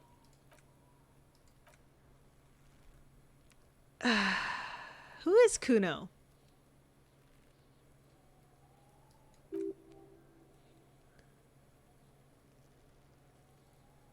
Interesting. So you refer to yourself in the third person to distance yourself from the situation.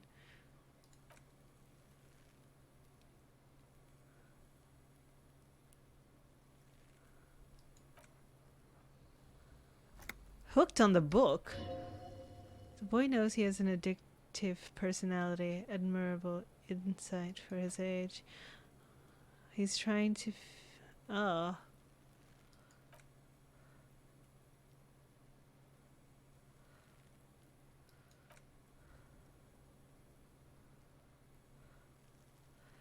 This is incredibly annoying.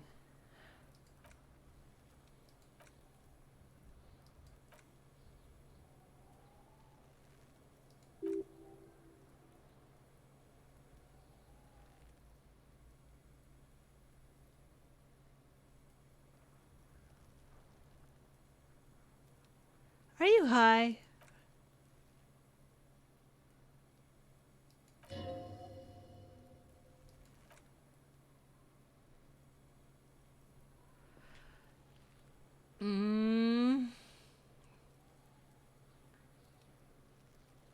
Ugh. Be logical, kid. What is this sick charade? The nearly psychopathic way they can slip in and out of the act implies that you're not the first victim. Who put you up to this? Oh, wow. Ah.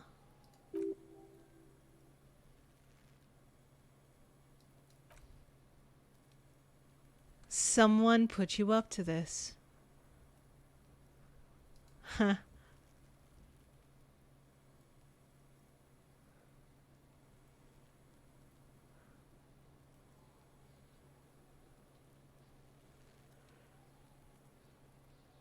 Okay, no one put you up to this.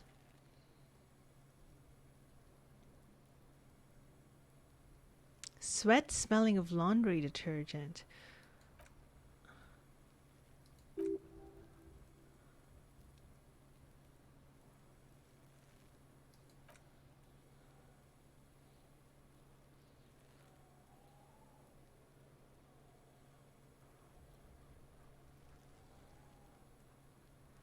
Huh.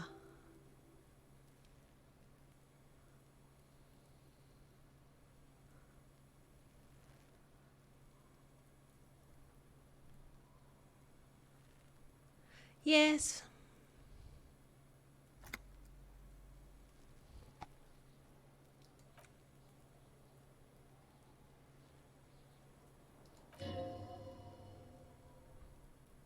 Okay.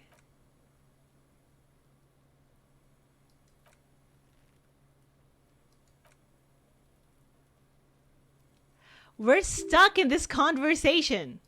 Bye. Oh my god, that was incredibly annoying. Holy crap. Okay.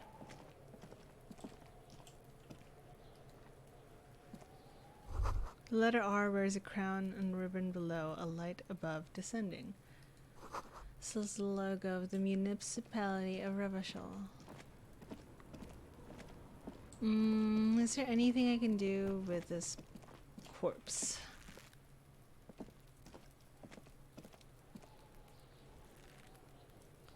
Anything?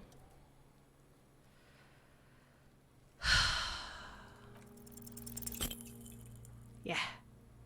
The smell is repulsive. It pushes in from your mouth, more instant and more familiar than anything you'd expected. More fever than odor. It fills your mind, flushing you from within. Let it out. I'm just gonna puke. Yeah.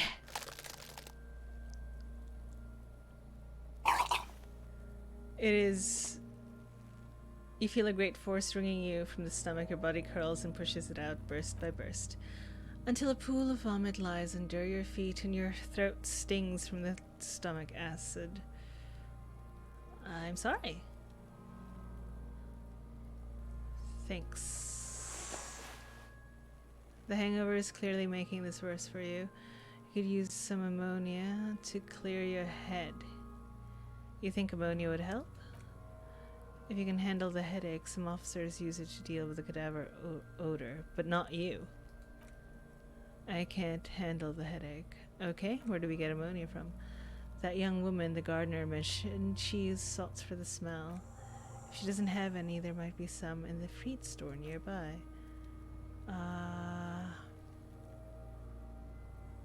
Having the ammonia as a modifier to the endurance check. Modifiers make checks easier and allow you to retry them. Okay. Well, it means I don't have to talk to this horrible child anymore.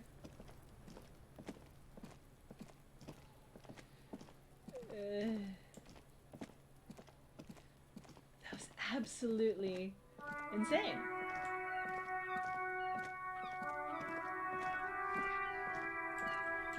I mean, I'm kind of not upset that they wrote that kid that way, though. It just... it makes sense. How do I like the game so far? It's fairly intense, but I love it.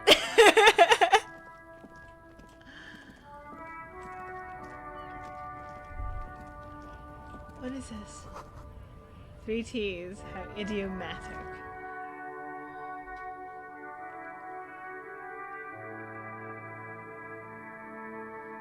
Sleeping heals all your health and morale.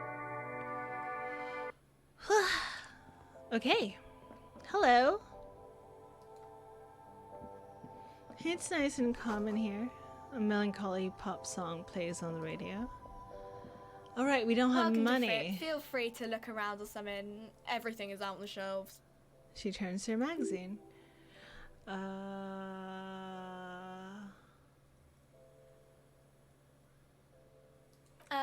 Okay, I'm not really supposed to be chatting to anyone, but... Do you have ammonia for sale? She looks up from her magazine, eyes filled with tired ennui. Yes, she hitches her thumb towards the end of the counter. What we have is there in the medicine cabinet. Go take a look yourself. Can you tell me anything about the dead body? I don't really know anything. I mean, I know it's there, but I haven't seen it, so... what do you think happened? I don't know. No need to worry, the lieutenant's voice is soothing and professional. It's just standard procedure for a SAS grant. If you hear anything, let us know. Okay, she scratches her nose. Do you know the man who died? Not really. Not really. Does that mean you knew him a little? No, I didn't know him at all. How long has it been there? I don't know. Really long? Thanks for your help. Everyone sucks. Okay. What's this? The machine?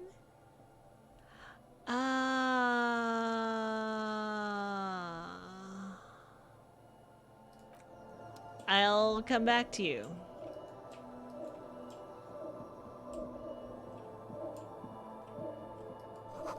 Yellow roses, dozens of them.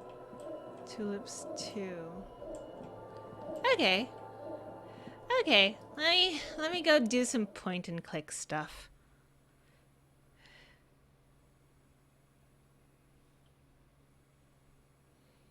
Point and clickeries.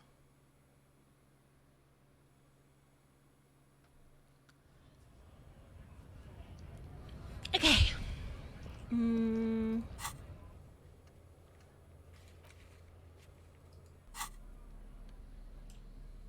I see.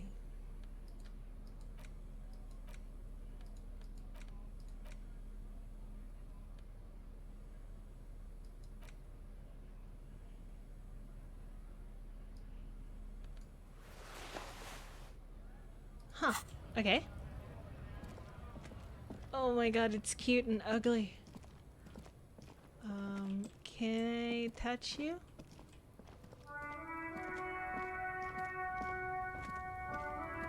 Can I touch you? No. No touchings.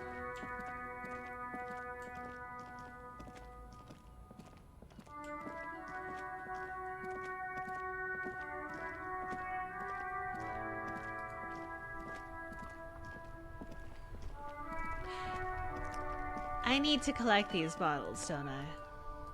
Touch. Touch it. Touch it. No. Wait. Wait, does the prompt go away? Okay. Let's see. Held items. Items? Interact. Tools. Bag. Held. Yes?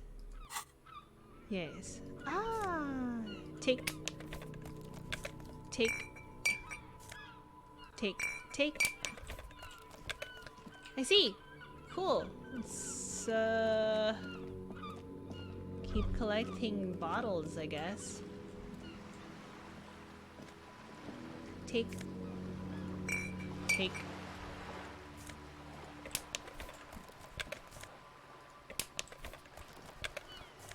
I mean, there's also bottles in our room. What is this? Take.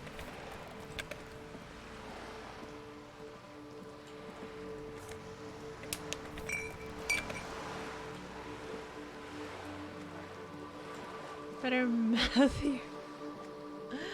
Better mouth your watch shut. Okay.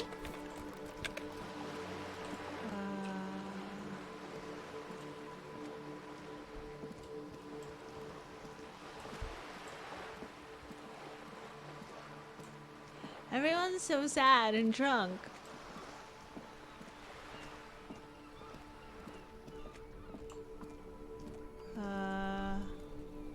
Can I talk to bench?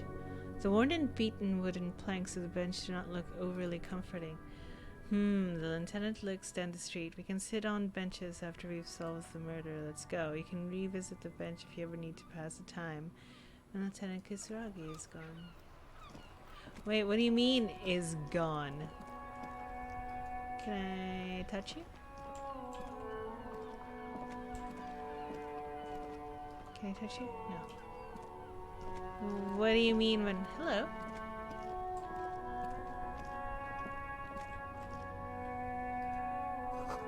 Ancient fountain. It doesn't pump water anymore. There's a tree in it.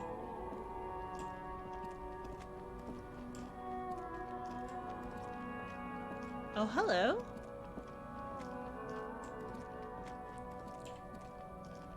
Haha, so many things. Everything is good here. Is it? Helpline to the company that controls the drawbridge. What is this? Fallen sneakers on a pedestal of speakers. You see two lowly defeated speakers, thralls, slaves, basically, placed atop them like conquerors surveying the land. A pair of fallen durable wear sneakers. Ultra series. I can see you have a taste for luxury, officer. Can't keep your eyes off those sneakers? Bye. I don't have money. Okay. What's this?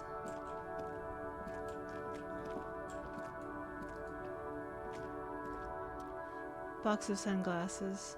There's a pile of cheap sunglasses in a small box, a variety of shapes and You like colors. sunglasses, officer? I've got the latest styles right here. No, thank you. Again, look, I've lived in a third world country before. I know not to touch things.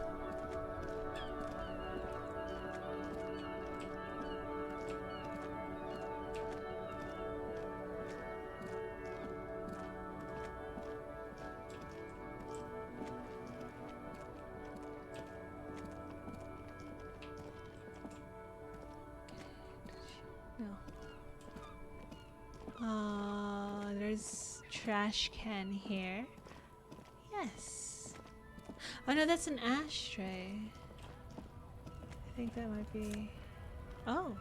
Magnesium. Interesting.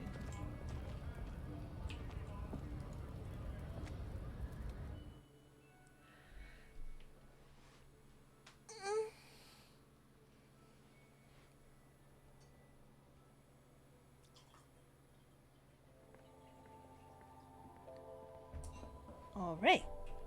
Let's make money, I hope.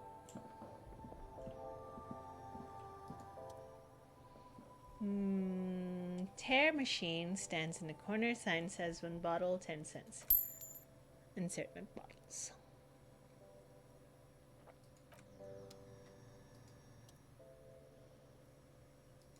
Ah, all right. So, where? Yes?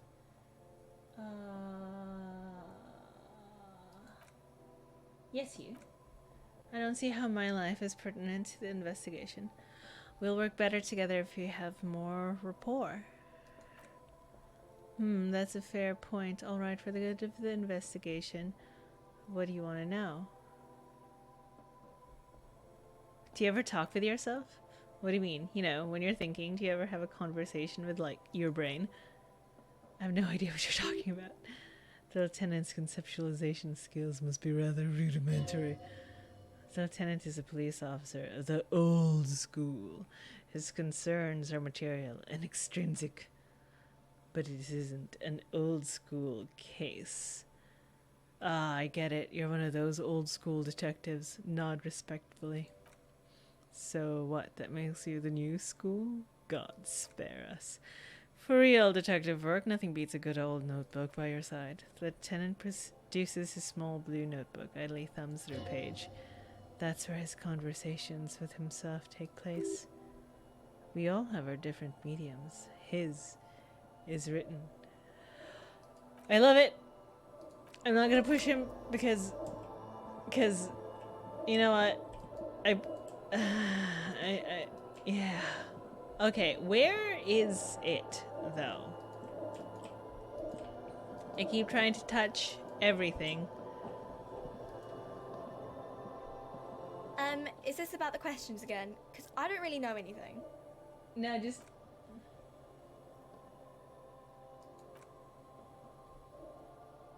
I need medicine.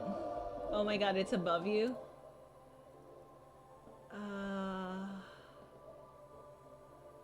Display of cigarettes, alcohol bottles, and... Oh, I see. There it is. Okay, I figured it out. You're a lot of help, thank you.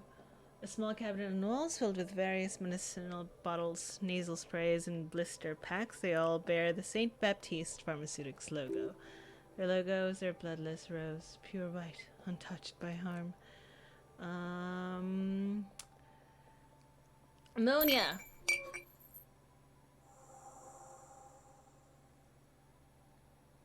Nosafed, Duramain, bottle of magnesium, hypogamma. Locked. I see. I know what these products do. Goodbye. I'm just gonna hang out with my bag. Get out.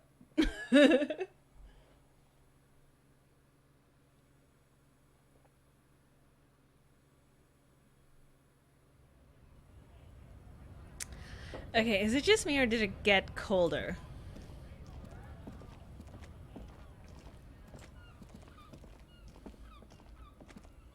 It feels like it got colder. Okay. We got our ammonia. We've sold some bottles. We are just holding them. Let's do this. It doesn't look cute, okay? We have whatever aesthetic we've got. It's the only thing we have going for us.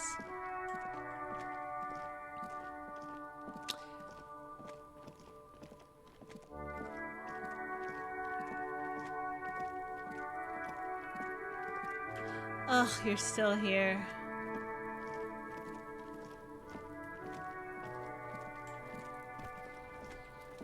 Okay, Right. Items.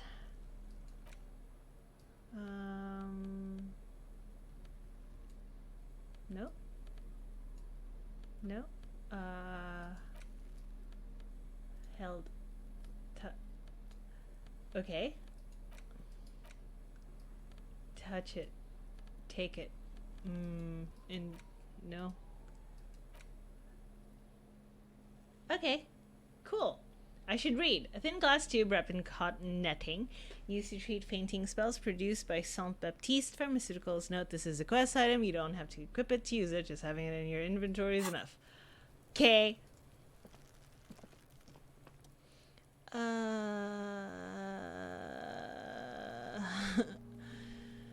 Yep. The ammonia only makes it worse. The combination forces tears out of your ducts. You managed to keep it in once. The second time, not so much. Oh, are we just going to puke to death?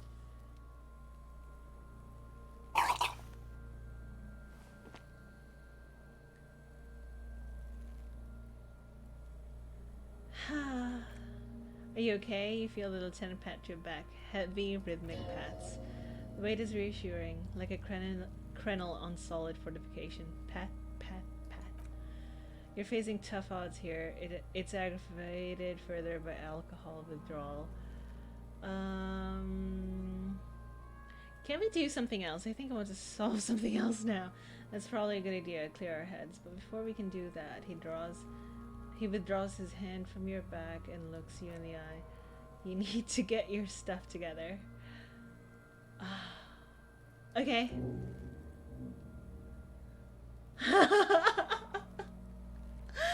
Volumetric poop compressor. We should go talk to the locals, find something else we can do while the wind changes. It's pretty bad right now. I received a thought. When this dialogue is over, go to my thought cabinet in the bottom right menu and equip it. Alright, give it a half hour, get myself together, and then come back and give it another go. Alright. Alright. Let's see. Let's internalize this, shall we? Well. 30 minutes. Is this real time?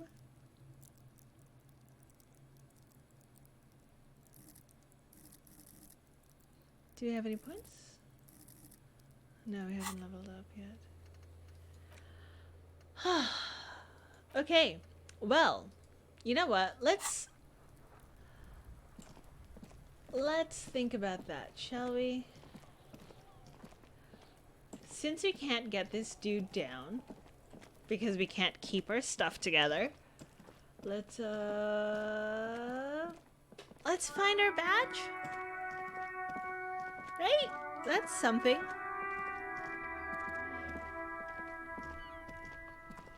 I have to say, this is incredibly dispiriting, which I think is the point of the game. And I think that's kind of why I enjoy it.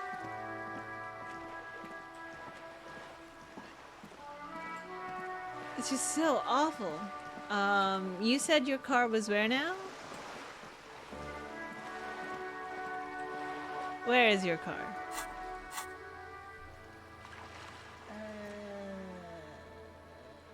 Motor car to call his... Where is your car? Where is your car? Yes.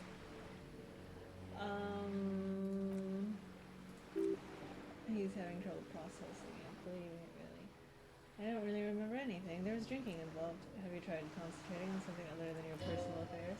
There's a sudden harsh edge to his voice, like he's tired of hearing about your personal affairs. Fine. Okay. Okay. Where would a motor car be? It doesn't seem to have been parked in front of that area. Lonely cormorant surveys the sea, indifferent to your approach. What's a cormorant? The belly of this boat shines like it was recently painted. Where would I be if I were a motor car?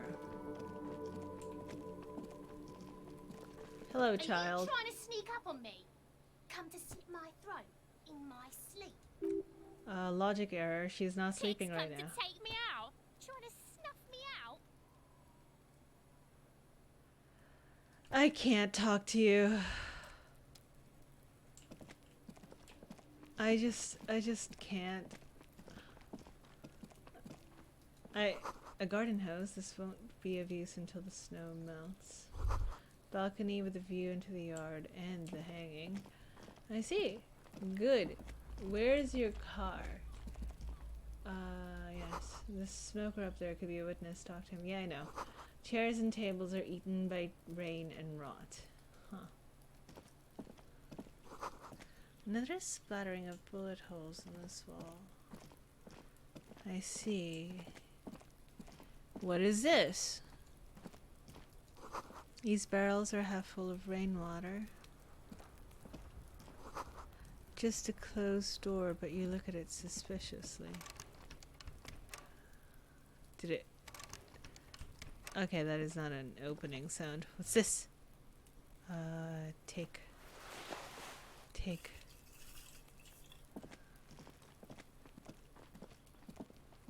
An orange hat. There must be another way into the building. Let's go through here. Let's go through here. I see.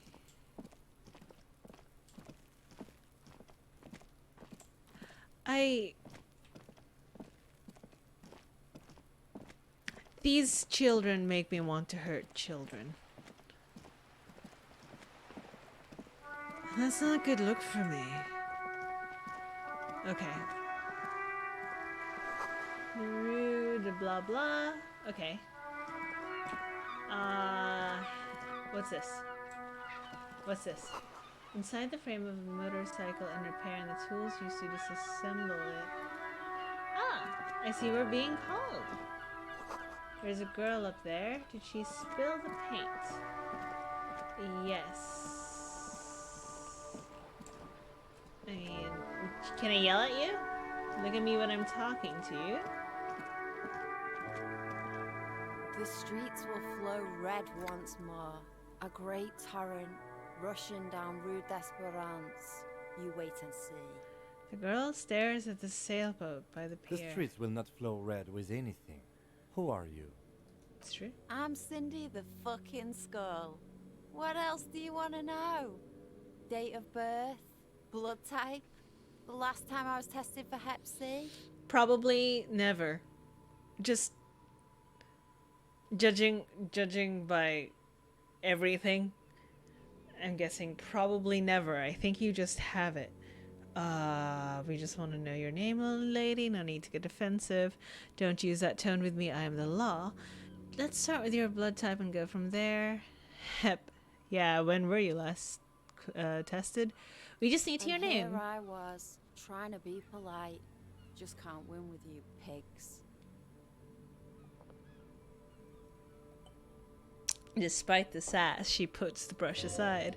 She's grown frustrated with her work and welcomes the opportunity to challenge authority in other ways.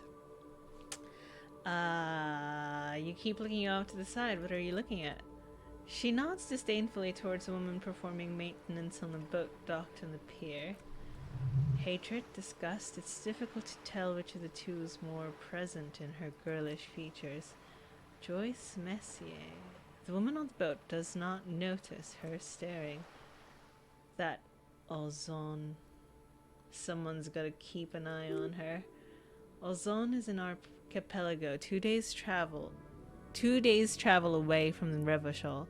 Its moneyed residents, used posh restaurants and upscale boutiques, rarely have reason to visit Martinez.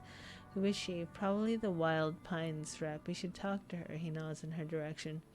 She's a professional negotiator, though. I have the feeling she will be very cooperative while telling us nothing. You should take the lead, ask her unexpected questions. You know, do your thing. Don't be afraid to to get a bit wacky. Throwing her off is our best bet.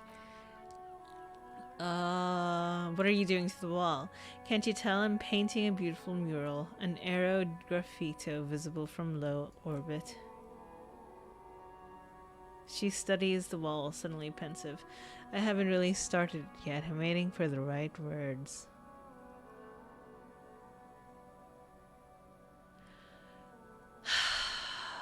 It's gonna be a profanity. So you don't know what to write? Have you ever tried your hand at graffito when faced with a blank wall? Most people write unimaginative stuff like pigs go home and Mona was here.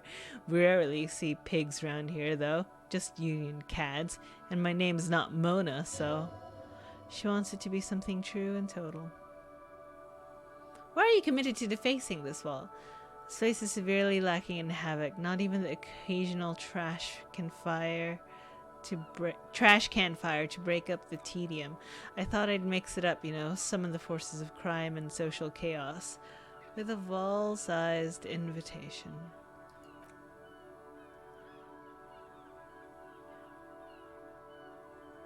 I love public art. Don't mind us. Keep doing what you're doing. Thanks. I'm sure the inspiration will come to me now that I have an official RCM stamp of approval. She means the opposite. You've lessened her desire to deface the building. Catch you later, Cindy. Watch your back, undulate.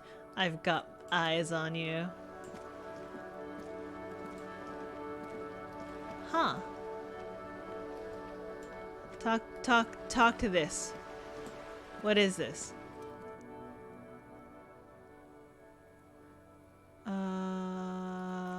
I guess not. All right. It's a wall. Yes. Okay. Let's find your cop car, shall we? Where'd you put it? Why is it nowhere near here? Is this something that we're only supposed to find out, like, later? What's happening? How'd you get in here, anyway?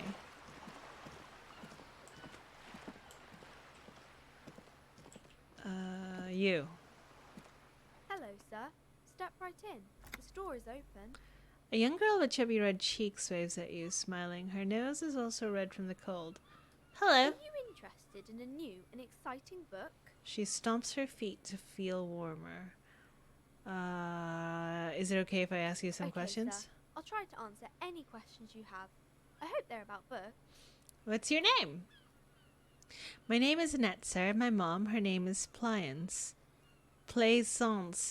She owns the store. She's inside minding the register or organizing the stock.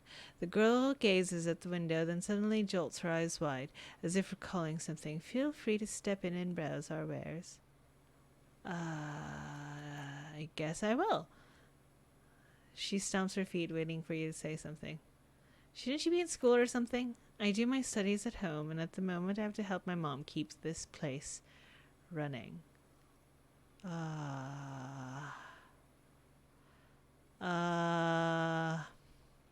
What is school anyway? School? She rubs her head, her chilled nose. Well, mine is a big yellow building on Bougie Street. And the people there run it. They say it's a charity. Mom says it's necessary to do both because it builds character. Mom says a proper worker is dutiful. And that's how you get ahead in life. You succeed. How's the business going? Mom says it's peachy. She was a little afraid at first. There's talk about this house being cursed. Behind her, the window seems boarded up. You sense the boards creaking, twisting for a second, and some kind of doubt in her tense shoulders. Cursed in what way? Cursed in a way that makes them say that no business has ever really thrived here, sir. That they all go bankrupt. Exactly. But we've been doing fine so far. That sounds rather they shouldn't be, but they seem real. Anyhow, they say that these grounds are doomed for businesses. It's just regular trading and selling of things, child. It doesn't work out for most people. Of course, sir. She doesn't know what else to say. Okay, let's leave. What? The book is titled Man from Helmdar and the Wildfire. Oh, why is that important, my dude? Meow. Meow. Disco also has COVID. Yeah. Okay. Is this your car? The cat is also here, yes. Oh, good. It is your car. Let's go to there. Go to car. Before you stands a motor carriage. The bodywork is covered in blue and white livery, bearing the number 57. Vapor emanates from a large engine in the back of the vehicle. It hasn't had time to cool off yet. This must be the infernal machine that tore you from oblivion. The Cupris Kinema motor carriage. Open the door. In the cabin you are welcomed by a set of steering levers, a radio, microphone, and a hook. A pull-out toolbox under the seat. In the soft glow, the fuel preheater gauge. Radio. Frequency tableau lights up and a green button line prime line grows like a feline eye, and then you hear something. Soft purr of electrical kittens. Radio waves cast far and wide over the metropolis. A woman's voice greets you through the static. This is precinct 7057. Hello, Lieutenant. How may I assist you? Hello, Alice. Please assist our colleague from the 41st precinct here. I'm putting him on. Hi, Alice. This is the officer from the 41st precinct speaking. Nice to meet you. This is Officer Alice Demeter. Precinct 57. How may I assist you? A voice replies in the radio. Could you connect me to the 41st precinct? I have something I need to report. Just a second, officer. She puts you on hold, static crackling softly like a bonfire. After a while, you hear an old man greet you from the radio. His rattly voice is oddly familiar. 10-2, 10-5, this is 41. Come in. Over. A scrawny old man sits in a dusty cubicle, smoking with large white rectangles sewn on his vest. In front of him is a box-shaped apparatus with an array of wires and antennas. The radio switchboard. The man uses relay code. You know this. You're a cop. Cops know relay code. 10-4, Station 41. I've got urgent business. Over. Jules Pidieu. 10-4, message received. 10-5, relay message. What is your status? Over. Just reporting in. Over. 10-18, state your message, sir. I need to report my badge missing. 10-9, over. My badge, I can't find it anywhere. Basically, it's gone. 10-4, message received. This is a very serious situation. I need to 10-22 to the captain. Over. Is it him? A dry voice asks in the background. What does he want? He says he lost his badge and needs to report it. He what? He lost his badge? Say nothing. Who lost his badge? Dick Mullen. Who do you think? It's Officer Mullen from the bestseller Dick Mullen and the Lost Identity. Trivial success. Dick Mullen is not your name. It is the name of a fictional detective who would not lose his badge. Breakthrough imminent. Defend yourself immediately. They're laughing at you. Come on, operator. Tell them to stop. This is serious. Haha, officer has lost his badge. Like I'm the first cop ever. Can we just move on? I just want to get it reported and done with. 10-4, I hear you, officer. I'm just going to take note here that you're in pursuit of your misplaced badge. Over. Max, come here. You've got to hear this. Dick Mullen lost his badge. What's going on? Super Cop here lost his badge. He lost his what now? His badge. He lost his gosh dang badge. Enough for this for now. I have other things to discuss. 10-9, come again. I didn't get that. Over. The animated conversation in the background is making it difficult for him to hear you. New heights even for Captain Sober. Ask him, the speaker gasps for air. Ask him if he lost his gun too. The room roars with laughter. Sergeant Tarson wants to know if you lost your gun. Over. Check your pockets. Check your holy. You don't know where it is, do you? Oh my god, it's not here. I don't have my gun? That one. Okay, it's gone. Your gun is most definitely gone. Perfect necktie. Don't sweat it. Breton, you don't need a gun to have fun. We can still have fun. It's not over.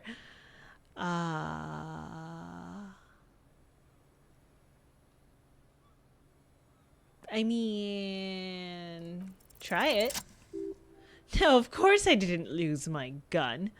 Lying over the phone, it's easy. Just say it like it's the truth, and then it becomes it. He says he didn't. Thank God for that. That would have been a nightmare. I don't even want to imagine the poor who has to relay that kind of news to the captain. Losing his badge is bad enough. Tell him to find it, and fast. We can't have some gangbanger running around with it. Cool. This one. What does he want now? He's asking for money. Is he kidding? I don't think he is. Don't give him anything. He's just gonna drink it all. All right? That's a negative on the additional funds, sir. Well.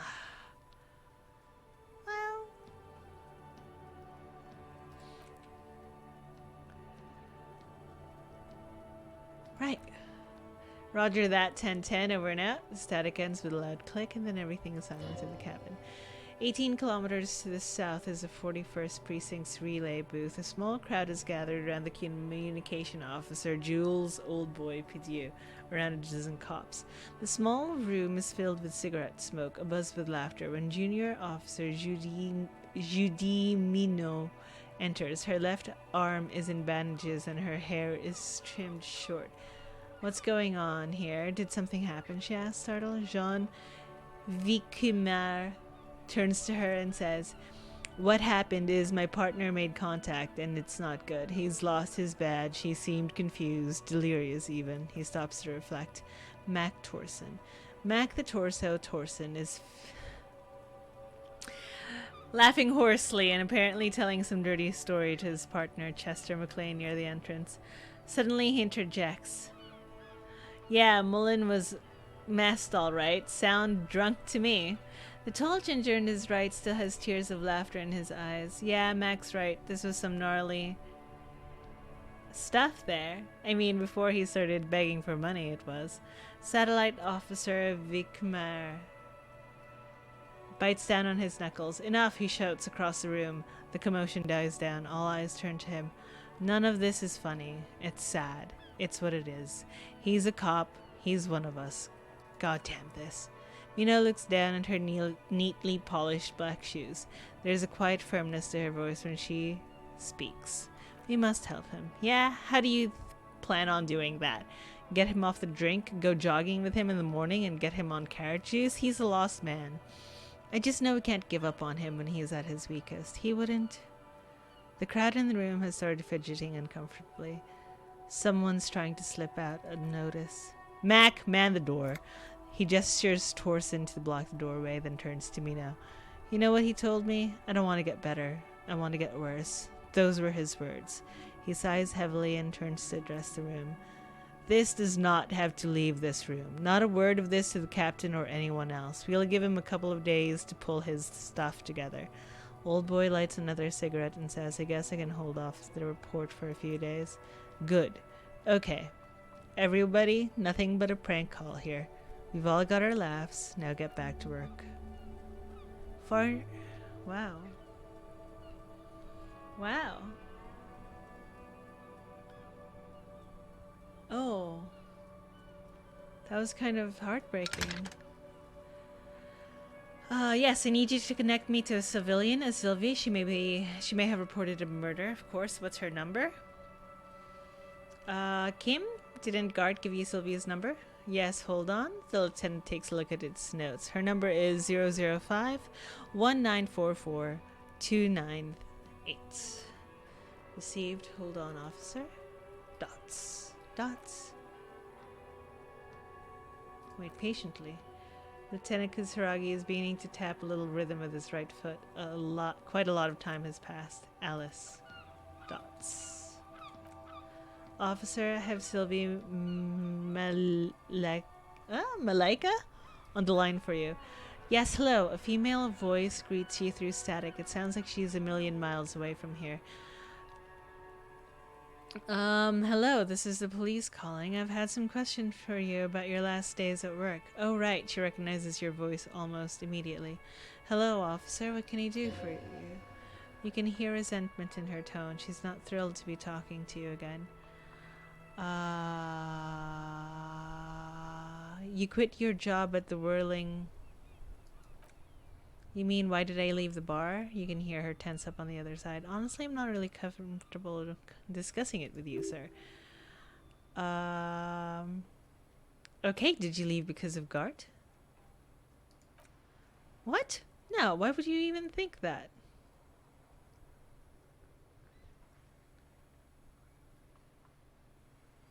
He told me he asked you out. Are you saying it didn't happen? Please don't bring Gart into this. It's none of your business. I already said I don't want to talk about this. You're messing everything up again. I see. Was it you that called the police? No, it wasn't. Do you know who made that call? No, sorry, I don't. She clears her throat. Not a lot of people have phones around here. Copper thieves take the wires. People don't have the money to have the cables put in again. They use the Union's phone or the one on the coast. So the Union has the phone. There's one further down the coast. Got it. It was someone else. The lieutenant makes a note. We'll find them sooner or later, officer. This might take a while. Okay. Have you seen my badge? Yes, I know who you are. You're an officer of the law. This exact conversation has happened before. Establishing authority before this young girl seems to have been important to you in the past. Don't go there again. My badge is missing. Have you seen it anywhere? No, I haven't. Sorry. Real policemen have uniforms too, by the way. Where's yours? I'm gonna let it slide. I don't need answers for every little thing. I'm gonna go. I do hope so. Please don't call me again. Bye. She's ready to hang up. This one. Yes, you have obviously done something to upset her at the Whirling in Rags when she was still working there. Wait, before you go, you're mad at me, right? Tell me what I did do. I can't remember anything. I'm not mad, I'm just... The static sighs again. You were so drunk and so emotional all the time, and then the squaw thing happened. It just made me want to quit. What squaw thing? The stuffed bird, the great squaw. You threw it against the wall while screaming... F that bird and laughing like a maniac. I think you said it was giving you poop ever since you got there. Why do I always end up screwing everything up? It was a pretty bird. There since I started working in the Whirling. I really liked her. We called her Scotty. There's genuine sadness in her voice. You're telling me that I was the one that made you want to quit? Yes, obviously. You're the worst client I've ever seen, and I've seen so many a-holes in that place. I've had sailors fighting, union guys grabbing my butt, kids stealing booze. Once a guy was glued to the karaoke machine every night for 2 months. But you? She pauses. Go on, I want to know what I did.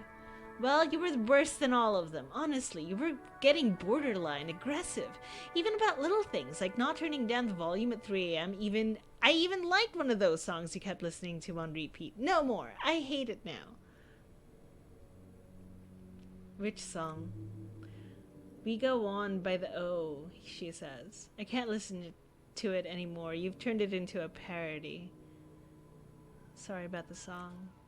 To hell with that song. There's even one in your room, your project, an experiment to see how bad it can get in there. I tried to send the cleaner, but she wouldn't let me, threatened to make me understand. I had no idea what you meant, and I don't want to know. And then you screamed something about how you're a piece of poop human being, and why does anyone even let you work as a policeman, that you'd fire yourself, but you can't even do that. I'm sorry. And then I had to deal with your toilet, the one you clogged with police documents, causing water damage downstairs in the kitchen. I won't even mention you waving your gun around, harassing customers, threatening to sing karaoke, threatening to kill yourself. Wait, police documents? The ones I had to wrench out of your toilet. What happened to them? Damn it, I don't remember what I did to your damn papers. I don't remember every little thing I do. Resentment gives way to concern in her voice. Especially when there's a hurricane loose. It's your fault for losing them, not mine. Something in you wants to immediately forget about this, as if there was a reason you threw them away. Okay. I wasn't a very good tenant. No, you really weren't. You were simply the worst.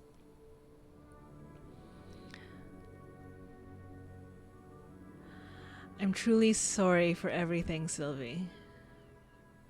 God, I knew I shouldn't have brought it up. Just try not to call me again, and let's pretend it never happened.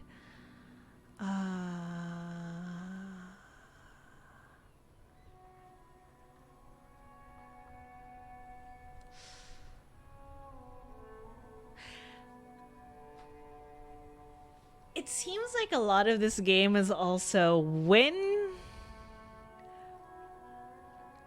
you can't just like keep asking people stuff. You have to like know when to stop making words with your face. Right, thank you for talking with me. Take care. You hear a sigh of relief on the other end of the radio. Wordless, the call breaks. Then the already familiar voice. Anything else I can help you with? I'm done with the radio for now. 57th over and out, her voice disappears into the void. Toolbox. A metallic drawer slides out of under the seat and clicks into place. The tools inside are neatly organized. Take what you need, officer. It's not going to be a long case. I'm not protective of my tools like some men are. He's clearly a little protective of his tools, but what can you do? Work is work.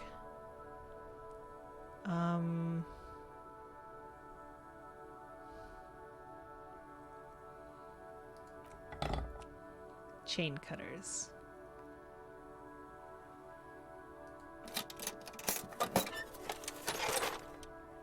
Close the door. Okay. Whoa.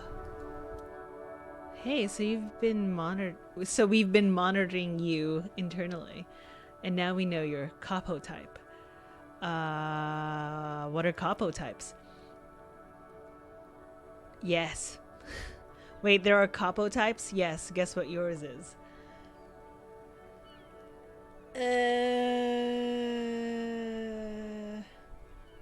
Cool cop? No, you're the sorry cop. The cop who's the sorriest. Let's make it official then, shall we? A huge lack of enthusiasm is going on here.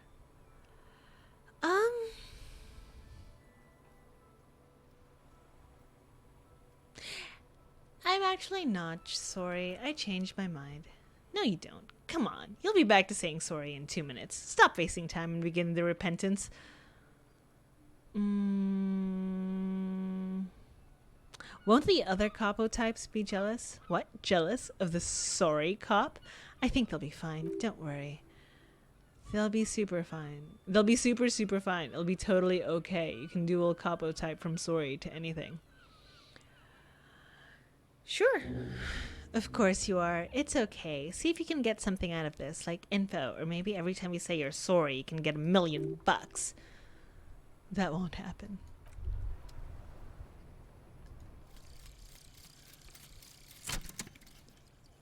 Oh, thank gosh.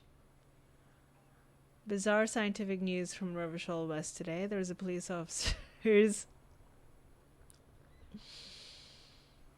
The metric hydrogen levels of this poop togetherness were thought to exist only in the center of the collapsing stars, not law officials. It remains to be seen how long the poop singularity lasts. So much cursing! It's just... yeah. Alright. Alright. Alright. Let's see if we can do this.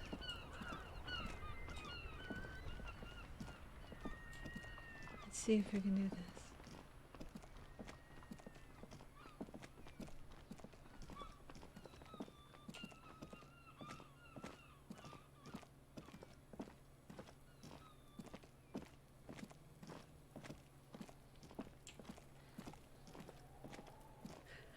Oh, hey, actually, we're out of time. Save game.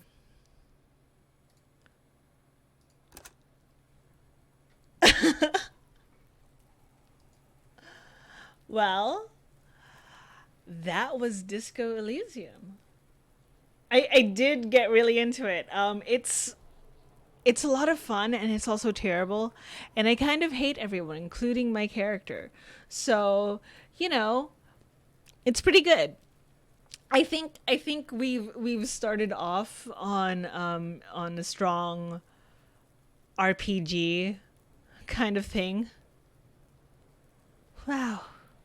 But yeah. Anyway, I will pick this up. I think on Saturday of next week, which is when I do all of my RPG playthroughs. Tomorrow, I will be doing another set of writing sprints for 3 hours. I'll take an hour break, and then I will get back to Hades. Hopefully, I will kill the Bone Hydra. My schedule is down below. It's been like it's perfectly like I'm sticking to this schedule now. This is the exact schedule that I'm going to have. So if you're interested in more, please find me down below. And you'll find a lot of my playthroughs posted on YouTube. So thank you so much for coming. Bye. Bye, Odin. I'll talk to you later. Bye, guys. Thank you.